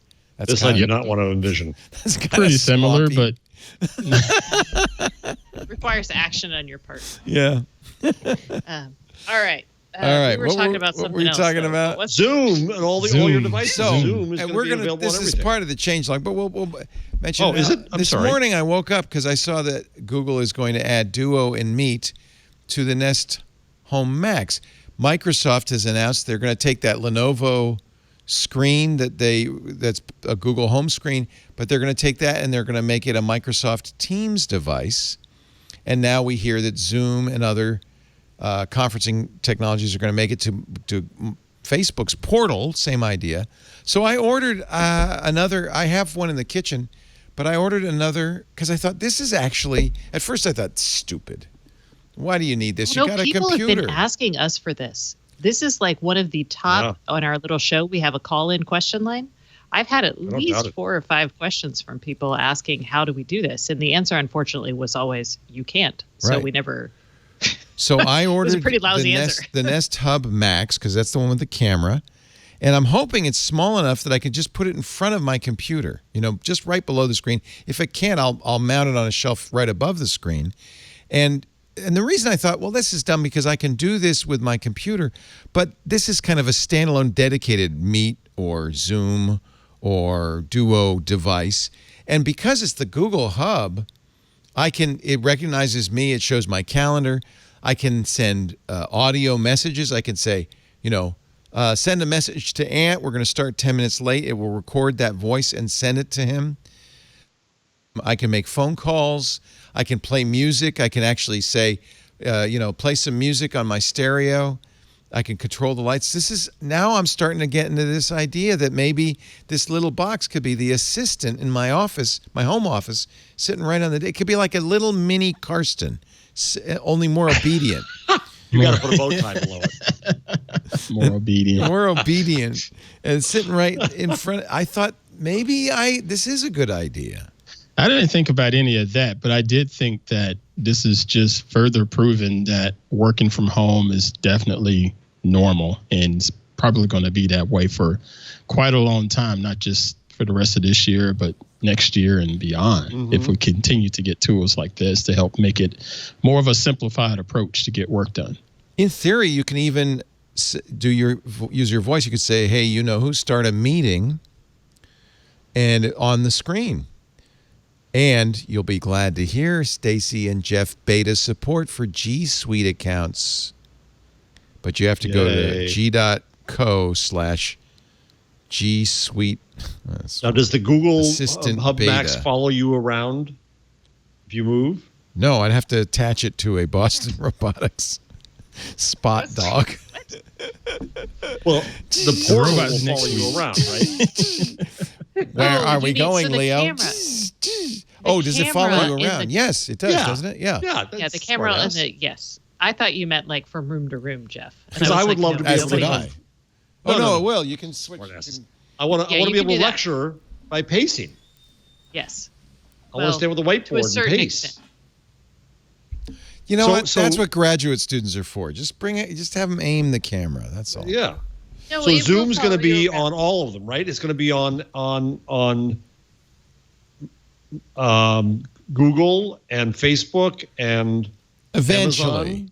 this is one of those Zoom announcements where they say, "Coming soon." But is it on the? It's on the portal now or September? Yeah. No, it's Run not. portal next month. Echo. It's slated to be available in the Echo Show and Google Power Displays by the end of the year. Right. But then the portal is also getting Blue Jeans, which is what Facebook uses because they refuse to use any Google products. So they wouldn't use Meet, and WebEx and GoToMeeting. Yay, Portal. That thing's still I creepy, thought and I that would not was- use it. I think I'm going to regret this. I got two new. You regret everything. I know. I will. I got two new phones on the way. One, we mentioned last week, which is the Duo phone from Microsoft, the thinnest phone ever made. The other is the Pine phone, which is going to be so clunky. It is no, you didn't. Yeah. Paranoia. Yeah, I got the wrong link here. Wait a minute. Pine phone. This is a Linux phone. Well, I thought it'd be interesting to try a Linux phone. Of course you would. Of course. It's open source, community driven. It's the moral panic phone. It's the Moral Panic phone. I'm going to have my very own Moral Panic phone. And it's also the privacy phone because it has switches, hardware switches, to turn on or off LTE, Wi-Fi, microphone, speakers, and cameras. So you want privacy. You don't have to break your phone in half and throw it out the window. Just You have flip a piece switch. of glass that does nothing. I know you get a lot of grief for buying all of this stuff that's pretty popular and newly released or whatever, and you also get a lot of grief for buying some of the crapware that you see in the Instagram ads. I but stopped by quitting Instagram. But this looks more Looks like up interesting. your alley, Yeah. and it makes total sense. It's Why not, not? The other thing is it's not expensive. It's like $150. Yeah. So That's expensive to some people. no, yeah, but relative to a modern smartphone. Sure. Relative to Did a you know about the $1,000 Obama phone? Say again? The Obama phone. That's for that's the low-income phone. Low income, yeah. So we had on community leaders from the South Bronx in the class I had before we were on today, and I didn't realize how widely it is used there. Oh yeah. I get callers all the time who it's only colloquially called exactly. Obama phone. I think it's a subsidized phone. Yes. For low-income people, which is cool because it's great.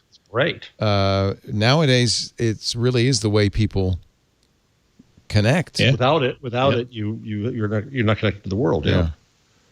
I'm not sure how it stands under the current FCC because it has to be funded by the FCC. So I don't know.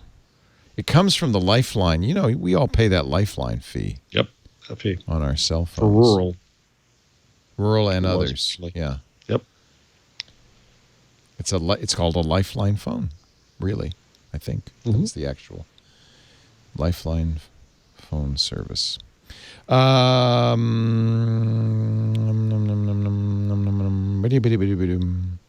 else? What else is going on? Changelog? I could do the changelog. I just want to make sure I get everything before he does that. Then we head toward the home base. Right. Yes, it's the head for home sound. The changelog? Did you read the fake blog that this kid wrote, and it got on Hacker News? It got a #1 spot on Hacker News using this AI tool GPT-3. We've talked about it before. That generates pretty realistic. Here, this is the post. This is the post. It's a Substack blog, so he was able to set it up quickly. This was the post that made it to Hacker News. Feeling unproductive? Maybe you should stop overthinking. And it has a picture of a guy thinking. In order to get something done, maybe we need to think less. Seems counterintuitive, but I believe sometimes our thoughts can get in the way of the creative process. We can work better at times when we tune out the external world and focus on what's in front of us. I've been thinking about this lately, so I thought it'd be good to write an article about it. So what does this mean? Well, for starters, let's start with some definitions. Definition 1, creative thinking. Definition 2, overthinking. How do these two concepts relate to each other? And there was a whole conversation on Hacker News about it. It's taking it seriously. Was it upvoted because it was nobody? Totally, I could see. There was only one post on Hacker News that said, "Is this generated by an AI?" So the most recent post on the blog, which is adolos.substack.com, ADOLOS, is what I would do with GPT-3 if I had no ethics. Was GPT-3 trained on Reddit or Hacker News articles? It was trained on articles. Remember we talked about, it's from OpenAI, remember? And we read some stuff. I'm just wondering, because there is a style of writing that very much wins on Hacker News. And so if it were trained on those articles, I would imagine Wouldn't that be interesting? It would be. Yeah. So the whole story is actually revealed in the final post on this blog, Adolos. The kid I'm sure he got an A. He talked about how easy it was to do. He got some help from a graduate student who had been working on it and so forth. The way it worked, it turns out GPT-3 does a very good job if you give it a prompt. So he would create some blog prompts and then generate a number of articles which he would go through to pick the best one. The post went viral, more than 26,000 visitors.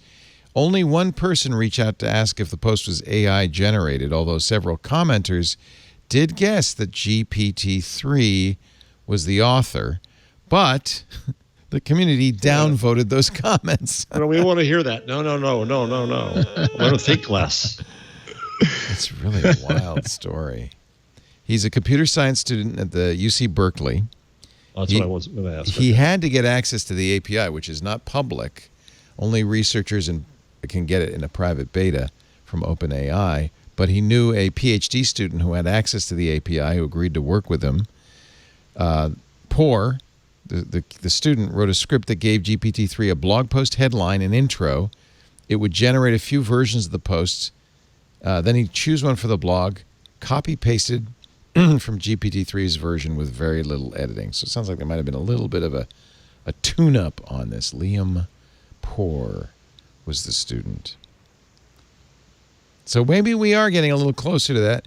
Liam suggests GPT-3 writing, and he puts that in quotes, could replace content producers.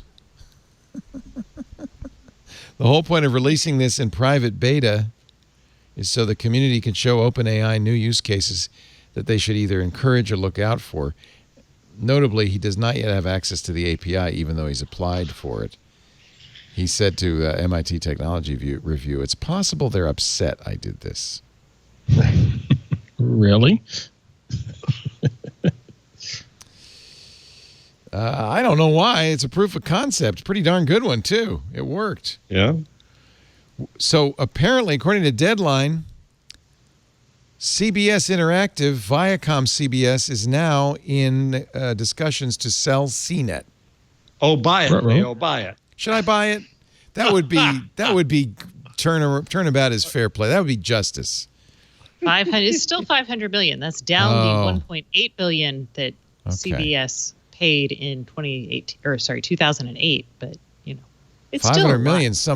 I don't know if I could scrape that much together, unless you guys want to invest. Kind of fun. Yeah, I'll invest. I'll be Lindsay Turrentine's boss. Right. They're Jason Heiner. And Heiner. A lot of people I know. We have a lot of people on CNET on this show. Lexi Savitas. Yeah, Lexi's on. They considering selling it to Red Venture, a digital-focused holding company, which is, by the way, where we're all going to go someday anyway. Yep. The big digital holding company in the sky. Yes, exactly. Exactly. Apparently, Viacom CBS is unloading a lot of properties. Simon & Schuster's on the block. My publisher, Simon & Schuster. They're trying to sell BlackRock, the famous CBS building in Manhattan. Good timing. Yeah, everybody's moving to Manhattan. I hear that's a real hot spot now for work. I saw rents were down 10%. Oh, yeah. That's pretty astonishing. And houses around me are actually selling, which they weren't. Do you think New York is over? No, that was a horrible Why are we being piece. this way? It was a Let's terrible not go piece. It was a terrible piece. Thank you. Terrible Thank you. piece. Yeah. It was a bro hot take. Bro, hot take. Who is that But guy? it could I never happen heard of that if guy. New York is invaded by zombie pigs. Then, are there zombie pigs I should be worried There's about? zombie pigs in the rundown. I put zombie pigs there. Oh, here it is from my alma mater.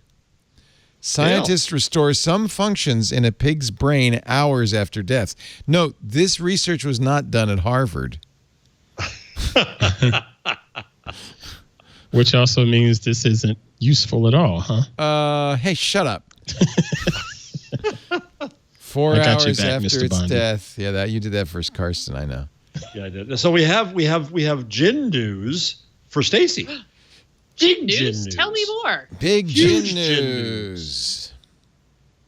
Ryan Reynolds sells Aviation Gin for $610 million. Oh my God! And that guy has been killing it. Worth more been than killing CNET. Yeah. Yep. What? That's awesome. He's Did Diego buy killing it? it. Yep. Or, yeah, that's the Diageo only one. announced Monday it's going to acquire. What is Diageo? Is that something famous? That's a huge. Well, I didn't know that was how you pronounce it, but yeah, it's I don't think that's how the you number one pronounce it. liquor brand. It's spelled Diageo, I think that's what it is. but it's pronounced Chardonnay. Diageo announced. I like saying Diageo. Is it Italian? I have no idea. Diageo announced on Monday the plans to acquire Aviation think it American is. Gin, co-owned by actor Ryan Reynolds. $610 million, including an initial payment of $335 million, and a further potential consideration of up to $275 million based on the performance of Aviation Gin over a 10-year period. Man, forget movies, Ryan. Just keep doing what you're doing. Yeah. It's an American gin. Boasting a botanical mix touted to be smoother and easier to drink compared to London dry gins.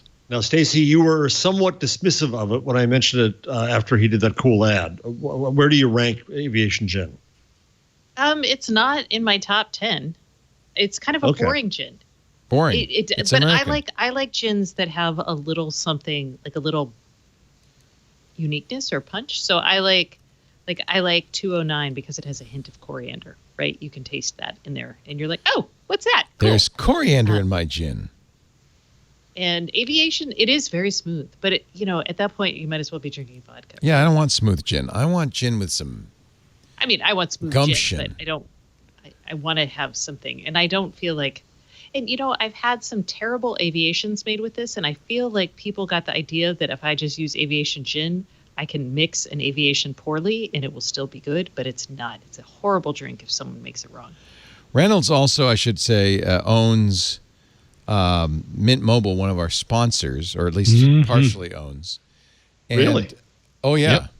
Yep. That was a couple months ago. He's taking that Deadpool money and really making it work for him.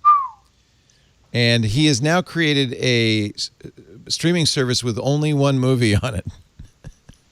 Mint Mobile Plus. Of course, you got to have a plus. You got Disney Plus, Apple Plus. Now it's Mint Mobile Plus.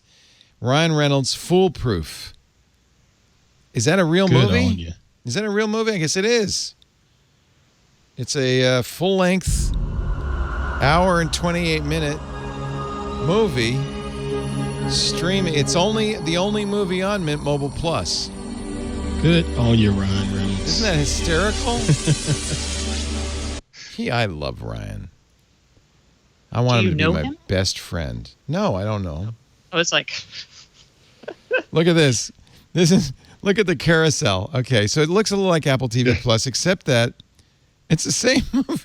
It's the same movie. Outstanding. Every time. Every freaking time. How do I get out of this? I want to go back. Here we go. What else I got? Originals, kind of originals, unoriginal originals, top 10 in U.S., foolproof. This is brilliant. Foolproof. It's good. Foolproof. Oh, I just violated copyright. By using this site, you agree not to archive, download, reproduce, distribute, modify, display, perform, publish, license, create derivative works from, offer for sale, or use content or information pertaining to the commercial or other purpose other than your personal viewing. Oh, rats. Well, we didn't watch the movie. I'm just showing the site. I can't take it down for that. Well, it's just like you're Google and you promoted it, and then they're going to come after you. It's just like Australia. Right. Everybody go to mintmobileplus.com. That's just great. It doesn't even have an ad for Mint Mobile or anything. Or gin. Or anything. It's a real lost opportunity. So you wrote a piece on Buzz Machine, Jeff, about the YouTube convention. I also wrote it on Medium, but you get pissed at me if you went there, so I put it up the Buzz Machine. I pay $5 to have. You do now? Medium. Oh, yeah. Good boy. There's enough good stuff there. I want to support it. But it's interesting because here we are, and this is not partisan content because there'll be a Republican convention next week. Mm-hmm. But here we are in an era where you can't really do a convention. How do you simulate? Because conventions historically are a big bump for the party. It's like a big, week-long ad on television.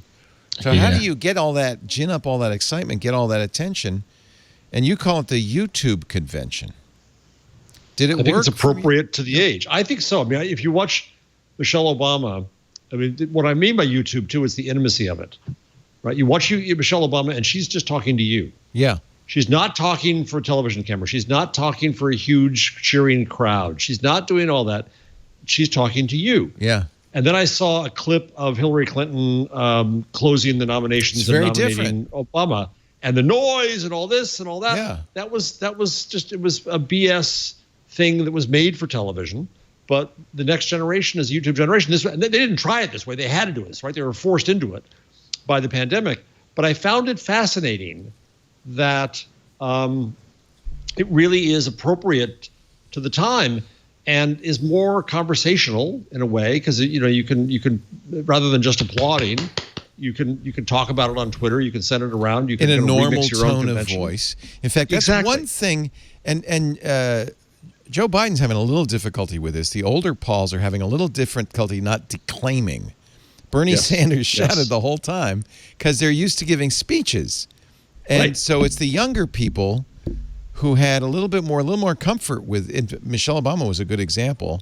And actually, you'd expect her, but she's not a politician, is she? So maybe that's why she was able to do it. But I thought it was brilliant. And then last night they had the roll call of the states, which is normally the most boring thing. It was great. And the calamari in Rhode Island was brilliant. So when I was telling Lisa and I were watching it, and when I was a kid, I was such a politics nerd. I would actually get graph paper and I would put all the states and I would write columns, because this was back in when a convention you might have multiple. It wasn't decided by the time you got to the convention, so you'd have multiple votes and there'd be a lot of politicking in between.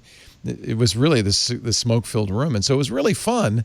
And as a kid, I remember staying up late and saying, "Oh, he's almost got enough." It was really exciting, but that's of late. That's all been gone. It's all very much stage managed, and this was stage managed.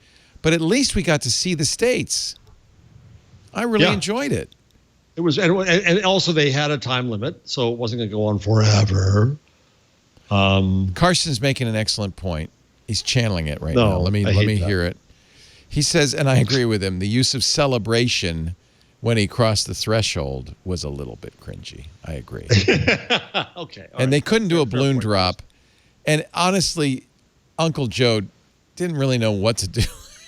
No. It's different if you're standing on a stage. Actually, though, the candidate's never at the convention when he gets nominated. No, they're not. And it's only been in recent years you've had a TV feed. In years past, they said, well, Senator Kennedy will be here in 2 days to give his speech. He has to take the train out, and that would be it. You wouldn't see. So it's always been a little cringy since they've started having these TV feeds of the candidate. But Joe just didn't really know. He started picking at his pants at one point. It was like he didn't know what to do. It was like, but the family came in. They threw confetti. Bless his heart. It was a bless his heart moment. Putter Joe says they should have done a TriCaster virtual balloon drop. We have had balloon drops. We can do it. They should have asked us for some help. Where's Kevin? Yeah. Where's Mr. Kevin? I think they did, given the limitations of what they could do. It was a little bit, but it always is, isn't it? A little bit promotional. Yeah, it's always. But I thought it was surprisingly engaging. Yeah. Yeah. And so I think it was really appropriate to the time. So that's what I wanted to say about it. Yeah. I was fascinated. And the other good news is you don't have 15,000. In recent years, they have sent 15,000 journalists to the convention. Jeez. Where no news occurs. Right. Where they just all pontificate and predict and postulate. And it's a huge waste of resource in journalism. And so I think it's a good thing all around. Do you remember Dan Rather? Was it 68? He had the big backpack with an antenna. And he was down on the floor, and he's looking up at the Sky booth, because all the networks had a Sky booth. And Frank McGee or whoever was sitting there, and Dan, what's going on the floor? And he'd be standing I'm standing with the Illinois delegation, and Mayor Daley is beating up somebody here, and he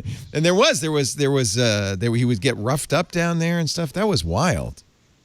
Then there was some news being made at that time. That was the last time. There was too much news in '68, so there's going to never be news again. Yeah. So I think we're over that spectacle. Wow.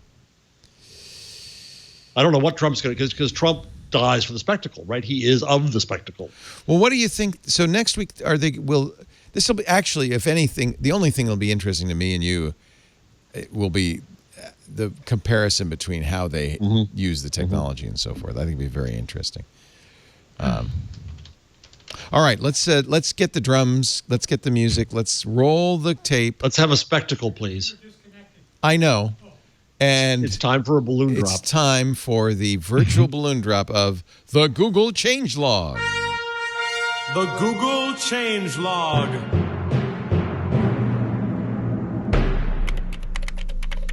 Well, this is bad news, but it's only a rumor, so don't get too disappointed. But according to XDA developers, Google is planning to phase out Google Duo in favor of Google Meet. This should not surprise anybody. No. I just got everyone I know to use Duo. You're joking, right? You're joking. It's your fault.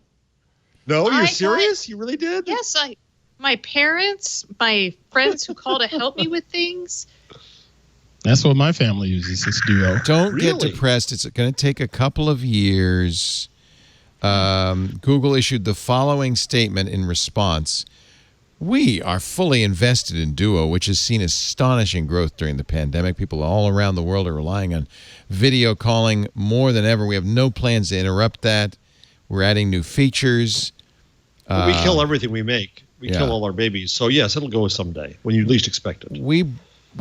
Now, this is why the rumor, and it comes from 9 to 5 Google, Javier Soltero, who leads the G Suite, has been brought in to run Duo and Meet, and he apparently feels like we don't really need both Duo and Meet. So he's spearheading an initiative known as Duet, which is, of course, an omnibus of Duo and Meet, that will see some of Duo's features integrated into Meet.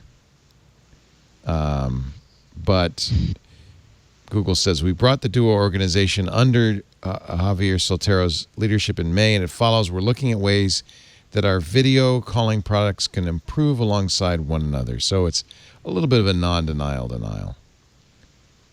I hate them. Yeah. You knew this. You knew this was going to happen. I hate them. You knew this was going to happen.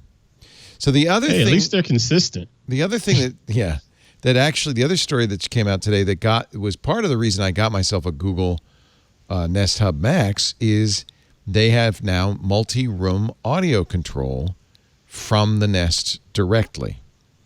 You can already manually group Nest devices, and the Nest speaker isn't that good, but if you have, for instance, Google Home attached to a speaker in some way, whether via Chromecast, Android TV, or that kind of thing, smart displays, Chromecasts, and speakers can all be multicast enabled in real time to fill multiple rooms with music. This was the secret sauce of Sonos.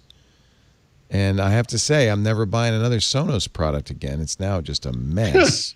Why are you laughing so hard? I spent how many tens of thousands of dollars? I could have told you when you bought them. I should have known. Yeah, you should have listened to me. You'll be able to stereo pair 2 Nest Mini or Google Home Max devices for room filling, and I'm putting that in quotes. If you're in a closet, maybe, sound and more immersive left and right channel separation. You can also do stream transfer. This is kind of cool. Amazon's Echo does this, where you could say, I'm moving to the living room, move the music over there with me. You can get music from YouTube Music and Spotify Premium and ask them to recommend music as well. So this is good. This is another... I love seeing, and I hope that they continue to do this, more features built into this Nest Hub Max, because I want it to be Mini Karsten. And it's going to be. Karsten, watch out. Your days are numbered. It's Mini Karsten. You're going to be replaced by a machine with a bow tie. Mini Karsten. How about a robot that turns your picture into manga, or a vest that helps navigate... This is Nest Navigate, helps people navigate, or gloves that transmit the feeling of bird songs.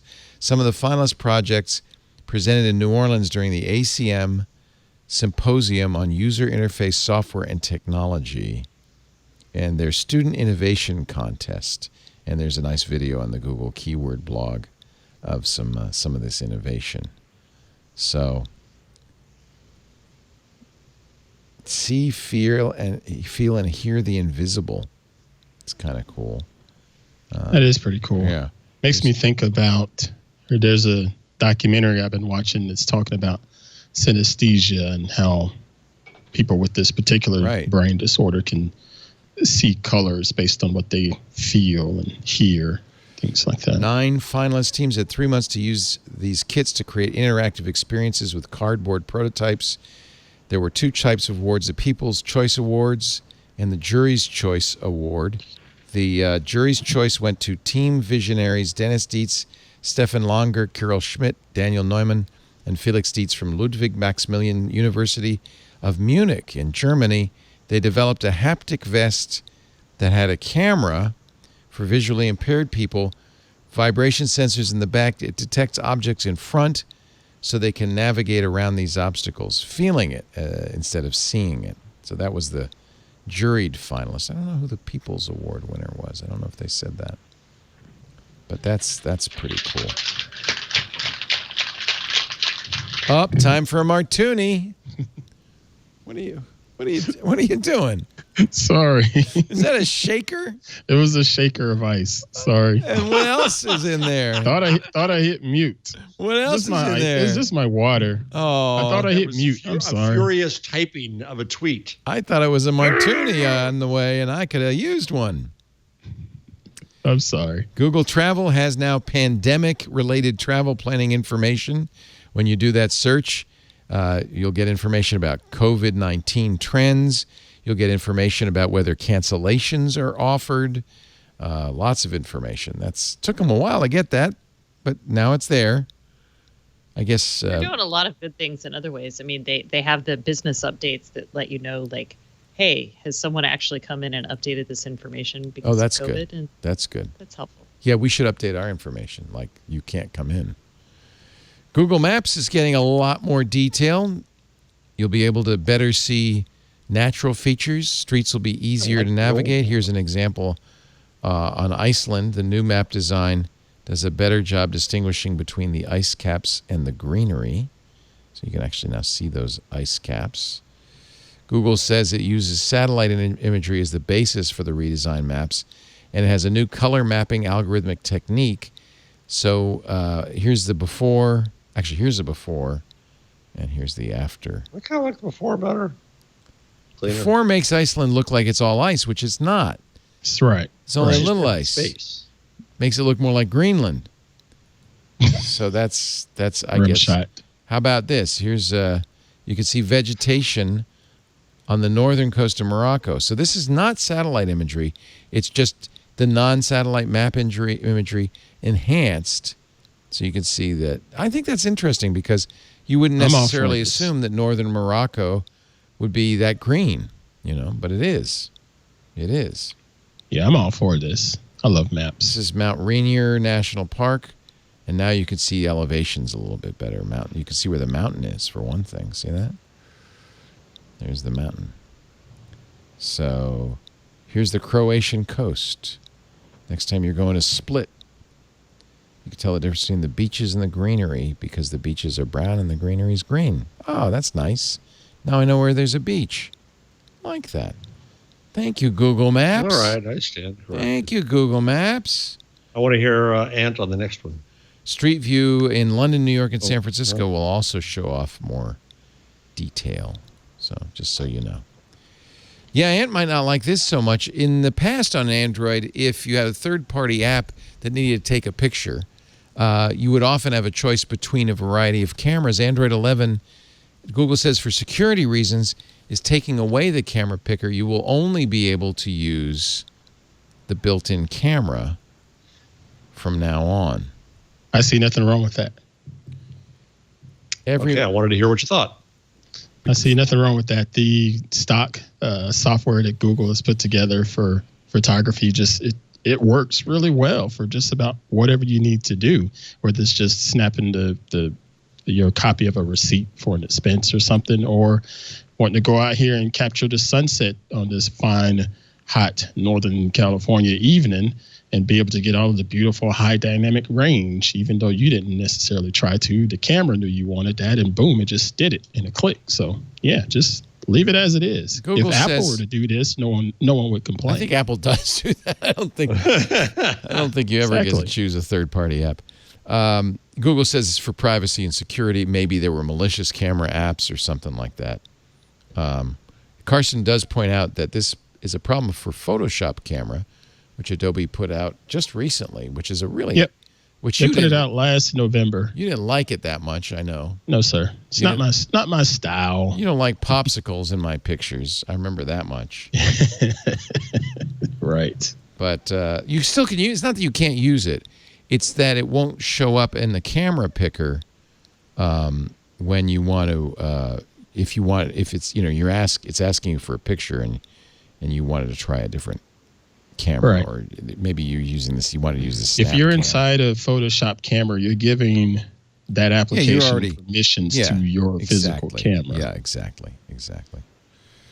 I deleted that popsicle picture because of you. Thank you.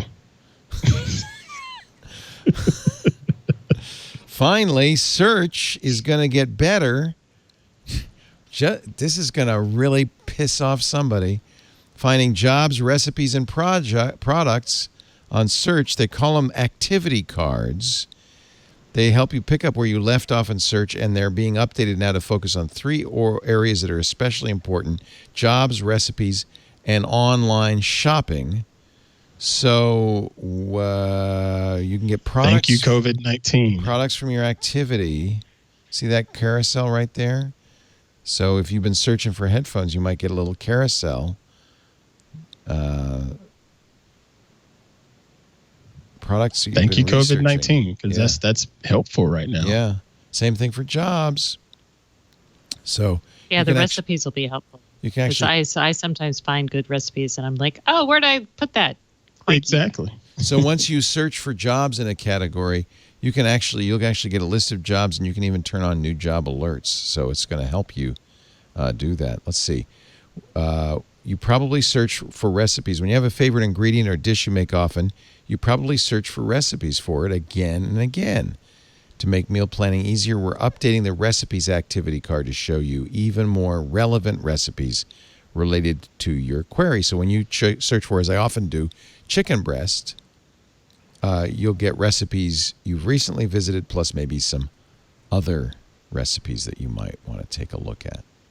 Oh, I thought it was going to show me the recipes that I had recently been looking at. I don't want new recipes. I want the recipes that it's both. That's exactly right. So it says your related activity. Only you can see this. These are recipes you've used in the past with the same search, chicken breast. But there will also be, as always, more recipes you haven't seen. Or suggestions. Yeah. Same way Amazon you'll have a does it. carousel. Yeah. Related to your previous searches. I think that's a nice feature. And I believe that concludes the Google Changelog. Says the Changelog. Taking a break, coming back, your picks of the week next. Our show today brought to you quite literally by CacheFly, our content delivery network. It's been innovating on content delivery since 1999. We've been using them for at least 10 years. That's why when you click a link on our website or you go to a podcast application and you're downloading podcasts, it just comes right in. But there is a problem with a CDN that CacheFly has solved, because how does that data get initially moved to the CDN? Well, you're copying it from your original source, very commonly S3. Now, S3, Amazon's S3 charges for egress. So suddenly, not only do you have a CDN to pay for, but you also have an origin cost. And that can actually really add up. So CacheFly has created SOS, Storage Optimization System. It's a dedicated storage space on CacheFly just for you. Keeps your data and content closer to your customers without having to get it from a neighbor or competitor, reducing your customer's experience. You're going to save thousands a month by shielding your origin. They guarantee no cache misses. That's a big deal. That means your download speeds will be drastically improved. Your data transfer out fees will be significantly reduced. 100% cache hits every single time with CacheFly's SOS. Once you're a CacheFly customer, you can specify how much storage you need, and they'll take care of the rest. CacheFly is rapidly expanding and adding new pops, by the way, all over the world. There's 6 new points of presence in South America. So that means they're serving 10 times the amount of traffic in Latin America over the last year. You'll be very glad if you've got customers in Latin America. That's fantastic news. They've not only maintained but drastically improved performance in the region, and they've, of course, taken on a much higher traffic load. So whether your users are in North America, LATAM, the Caribbean, EMEA, or APAC, their goal is to constantly deliver quick and reliable content even in those hard-to-reach regions. You can expect consistency and performance everywhere in the Americas and everywhere else. Because of their reliable throughput and scalability, they're 5 times faster than other CDNs. And by the way, you never get that call, and I always dreaded it in the middle of the night. The CDN's down, never, not once. SOS is backed by CacheFly's 100% uptime SLA guarantee and its industry-leading global performance. Whether it's video streaming, podcasts, digital downloads, software as a service, CacheFly will scale to a global audience of any size. Files will be delivered lightning fast. Content will be delivered quickly and reliably without delays or timeouts. And CacheFly can handle all kinds of traffic surges.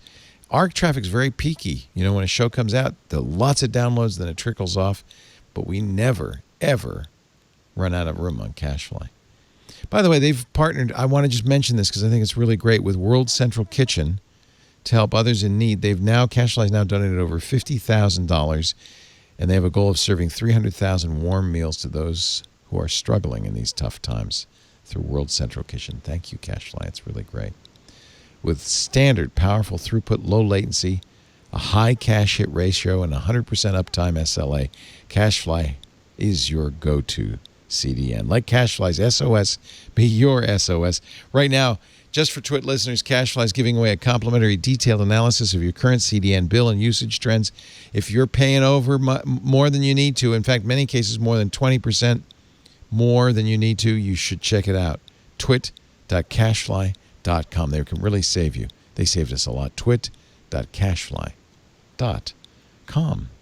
And now, the highlight of the show for me, Stacy's Pick of the Week. Oh, mute. I'm muted. Sorry. Zoom moment. Yeah, really. Unmute your Zoom is on the bingo card. Oh, I'm sorry, y'all. My dog is fine. just nuts. No, it's fine. So I'm a little confused because I think this is actually out, but it's still sending me the Indiegogo page. So I'm a little like, oh, I guess this may not be out, but it's about to be out, or you can buy one of 22 that's available now. So this is the Firewalla Gold. And Firewalla makes an internet security device that you plug into your router. The Gold is the new consumer version. And this is a device that we have tested out. We did not test out the Gold. We tested out the Blue, which was the enterprise version. But the Gold has, it does deep packet inspection. It is local on your network. Wow, really? Wow. What it's doing is it's basically monitoring your network activity for weird discrepancies and insecure sites. When it finds them, it sends you a notification. You can quarantine devices. It also has like a VPN and let's see, what else does it have? Network segmentation. I'm not 100% sold on it. It's got an ad blocker. That's the kind of thing you'd want if you wanted to segment your IoT devices from the rest of your network, that kind of thing.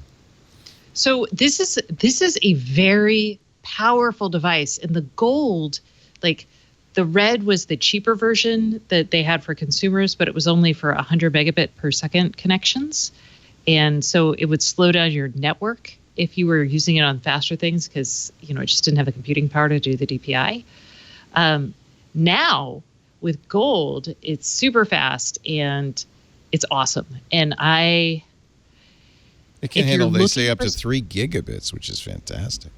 Yeah. And I would say, though, if you buy this, you should let people on your network know that you will be able to see the sites they go to as the person who's managing the network. The dashboard shows that, huh? So I just, so your kids, you should be like, hey, when you're going to those questionable sites, I know. This looks roughly like the Edge Router X I've been using from Ubiquity. Yes, it is. It's a little friendlier than the Ubiquity router. That's not friendly. Yeah. Was that diplomatic of me? I thought that was diplomatic. The advantage of the Edge Router X is it's $59. How much is this? Okay, this is a little more. You could buy it now for $396, so $400. Yeah. But for normal people, this is actually quite good. I'm going to have to address this because we're getting our whole home wired We've got somebody coming out. We're gonna build a rack. We're gonna do the whole thing, and I think I'm really gonna have to need a security appliance like this. So I'm gonna have to really start to look at these. Yeah, this is a good one. We're That's actually we're testing the Firewall of Gold right now, but we had tested the other one and really liked it. It did not impact network performance, which can sometimes happen. It's kind of like a pie hole on steroids. Yeah, and again, this is for people who don't want to do, take a pie and download specialized software to it and manage all that themselves. Well, it's more sophisticated. I mean, deep packet inspection is a high-end firewall feature. It means you can look into the packets and see what's going on there, which is. But you need that for IoT stuff. Yeah. Well, I don't. That's the thesis anyway. Yeah, this is really interesting. Yeah. Yeah, I'm torn. I mean, the other option is to go with an appliance running pfSense, which would be also less expensive. But I'm gonna have to do some research on this. If you want, I'm happy to hook you up with them, and I'm sure they will send you. I'm just going to read your review. I don't do that, but I'll read your review, and then I'll decide. We send ours back and then buy them. Yeah, exactly. I'm like. I'm having this issue right now because I'm trying to install the leak monitoring systems, and they're like, okay, we're going to send a plumber out to install it, but we don't want it back. And I'm like, you have to take it back. Yeah, I know. Yeah, I know. This, by the way, would be a really good tool in building the Great Firewall of Stacy, because it has GeoIP filtering. So you could say, I don't want anything from China coming in my house. I would then void a good chunk of my smart home devices, because a lot of them do talk. They do pick out data to China. Oh, how interesting. Forget TikTok. What about your smart home device? This is interesting. Yeah, I'm gonna look a lot at this Firewall. It's on Indiegogo right now. Will be $500. It's a deal right now, $396, and there's only 22 left. So hurry. Jeff, you got a number? Yeah, I do. So while everybody else in Silicon Valley is saying, a year or so, we might come back. Don't know, might not. No free lunch. Amazon is buying major property in 6 cities for offices, not just warehouses and stuff, and plans to put 3,500 new jobs into those places. Yeah. Did you see? I mean, the S&P 500 is at a record high as of yesterday, higher than its February peak. So in other words, all of the loss from COVID completely wiped out. But if you subtract Facebook, Apple, Amazon, Alphabet, and Microsoft, it's down 6%. Wow. All the growth in the S&P 500. What's that tell you?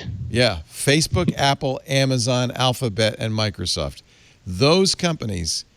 Apple's now a $2 trillion company. It hit $1 So Joe trillion Scarborough 2 years starts, ago. because he's gone all moral panic, anti-tech company this morning, and he's starting to growl about it. And I'm going to remind people, imagine this pandemic without the internet.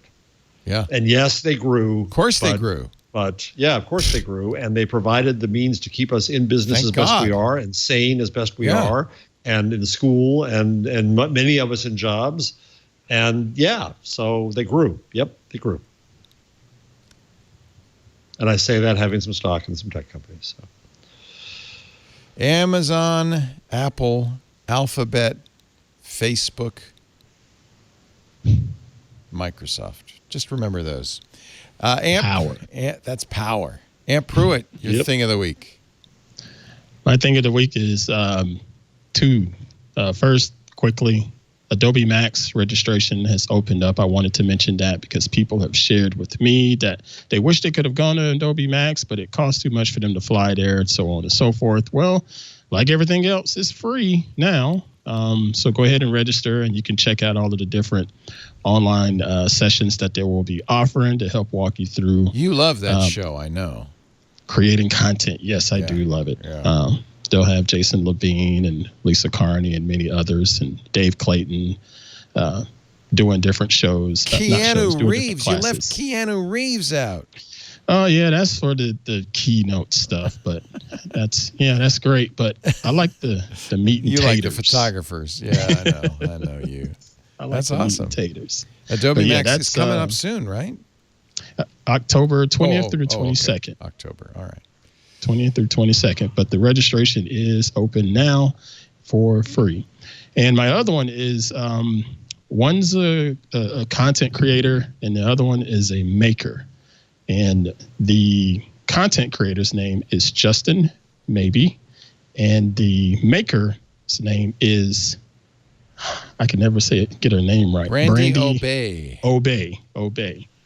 And I wanted to feature this because first off, Brandy is just freaking awesome. She's a fabricator and welder down in Breaux Bridge, Louisiana.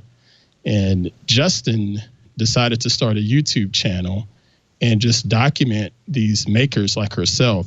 And his brand new channel, but he does some amazing work. If you look at this video, the work he did with it is just absolutely beautiful. And Brandy's story is great. Plus, she has that awesome Cajun accent. It's really nice to highlight people like And a this. dog. You wouldn't, you probably wouldn't see anywhere else. I think that's so great. This is where YouTube shines. Yep. Just really Yeah. fantastic. But check them out, Brandy Obey and Justin Maybe. I think his channel is called Call Me Maybe, MABIE on is. YouTube. Call Me Maybe, a documentary series of makers and craftsmen. He's only got 569 subscribers. Let's get that number up, folks. Yeah, let's get it up. He Hit that does red- good work. Bring the bell, hit the button, do the thing. Do the thing because, you want to know about these people. He's just started out, to be fair. Chair makers. Yeah, he just started. Furniture. That's cool. That's cool. A channel for makers. Call Me Maybe, MABIE. Nice, Ant. We've got our mask of the week from Karsten. I'm confused because Karsten has posted a number of things. He got this handmade leather mask from a company called Mir Leather in Ukraine. As China, he writes, is to Alibaba, Ukraine is to Etsy for Karsten. Very comfortable. Comes with paper filters. Makes you look like you're insane. Yeah, it does. Pretty much. But fitting for Karsten. Yeah. It's a nice leather mask. Looks like you've been arrested by very evil police. It really looks like you've got a muzzle on. It includes 10 filters, but you can use... perfect for Karsten. Yeah. You've just been arrested. I have a quick mask story. Yes. I was out at the local hardware store this weekend, walking around, and the attendee saw me sort of looking around. He was like, "Can I help you find something?" And I told them what I was looking for, and he pointed me where I need to go. But before I left, they said, "Is your name Ant?" And considering I have nobody here, that made me just freeze because I'm like, who the hell knows me here? But I still forgot that I had my Twit mask on. And he saw the mask on Twit. And he's looked and he's like, "Are you Ant?" And he said, "I recognize you." And it just sort of caught me off guard. So what you don't want whenever we travel, Ant, whenever we travel again, I have been recognized because of this silly show in Sydney, in Munich, in London, in New York, in San Francisco. It's kind of amazing. It is. I have It only is. been recognized when I speak. Oh, they know your voice. They know my voice. And Yes. it's always at Google events, so it And makes sense. if you ever see anybody like this walking around, Run. run. It's But a after you Zoom say, horror movie. "You look like Karsten."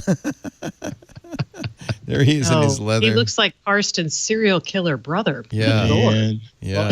And the Room Raider is going to give him a -10. This is too much going on. He's got Karsten. like Too 4 much. lava lamps.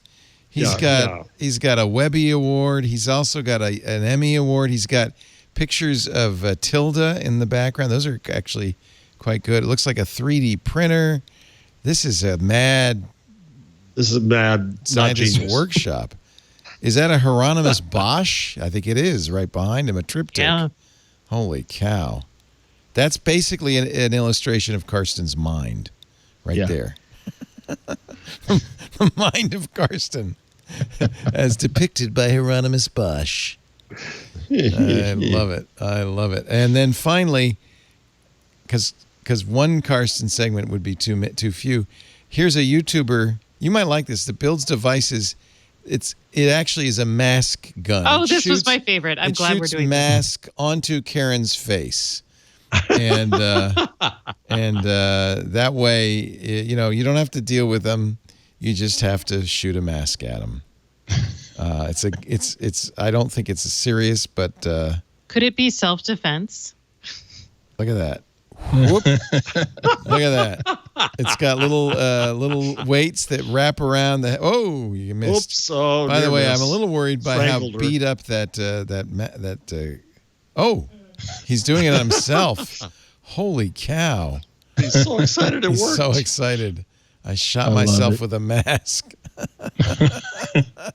I love it. That's Look hysterical. at that surprise on his face. He did not That is expect. great. That is He just thought he was going to be wounded. That's one way of eating your own dog food. So now is because he he's not- he's wearing not- safety goggles. He's going out That's to important. the beach to do it. Well, this is funny. Geez, that's scary. This could not end well. Wow. This is youtube.com/Chad goes deep. Oh my That is so God. awesome. Oh my God. Crazy. Folks, we're out of time. We're out of stories. Yeah. We ran out a while ago. Yeah, I don't know if I can do this later start time and go I'm in sorry, later. it's I didn't my think Well, about it's my fault because we went way too long. So I'm going to cut the show size in half so that we will get you to your dinner or the church or wherever you're going on time. Well, yeah, no, I don't. I'm like at 4:30, my brain just went. That's fine. Mine goes for thump at about 9 a.m. So that's Stacy Higginbotham, Stacy on IoT.com. Subscribe to her free newsletter. And don't forget our great podcast, the IoT Podcast with Kevin Toffel. Thank you, Stacy, for being here. We appreciate it. Jeff Jarvis is the... That needs to be my new. So a friend of mine named Aaron Pillhofer at Temple University just did a little TikTok saying this is what he's doing on the YouTubes. And of course, that's what I do on this show. And that's what I do on YouTube's too. is Salute. And I think Salute is dumb. I like Stacy's now. Yeah, the Stacy Yeah. dance. That's I'm gotta not be as my cool as farewell for Stacy, all so I YouTubers. salute. We'll do the Stacy. Okay, bye. dance. Everybody stay safe. Okay. Jeff Jarvis is Stacy, the... can I steal it? I don't open my mouth like that. I'm like, Okay. Oh, I'm sorry. Okay. We need Stacy lessons. Jeff is the Leonard Tao Professor for Journalistic Innovation at the Craig Newmark Graduate School of Craig Journalism Newmark. at the City University of New York City. bit.ly/COVID Twitter list for his list of experts. You can follow on Twitter, medical and epidemiological. He's at Jeff Jarvis on 15,000 Twitter. followers. Buzzmachine.com. 15,000. Wow, that's awesome. That's great. Thank you, Jeff. Amp Pruitt, he's the host of Hands on Wellness, Hands on Photography here on the Twit Network, a salute. regular. And he knows how to do it. Yeah, he's a good military guy. He's got a son in the military. Do you salute your son when he shows up? He goes, "Son, Negative. He salute." salutes me. Yeah, that's right.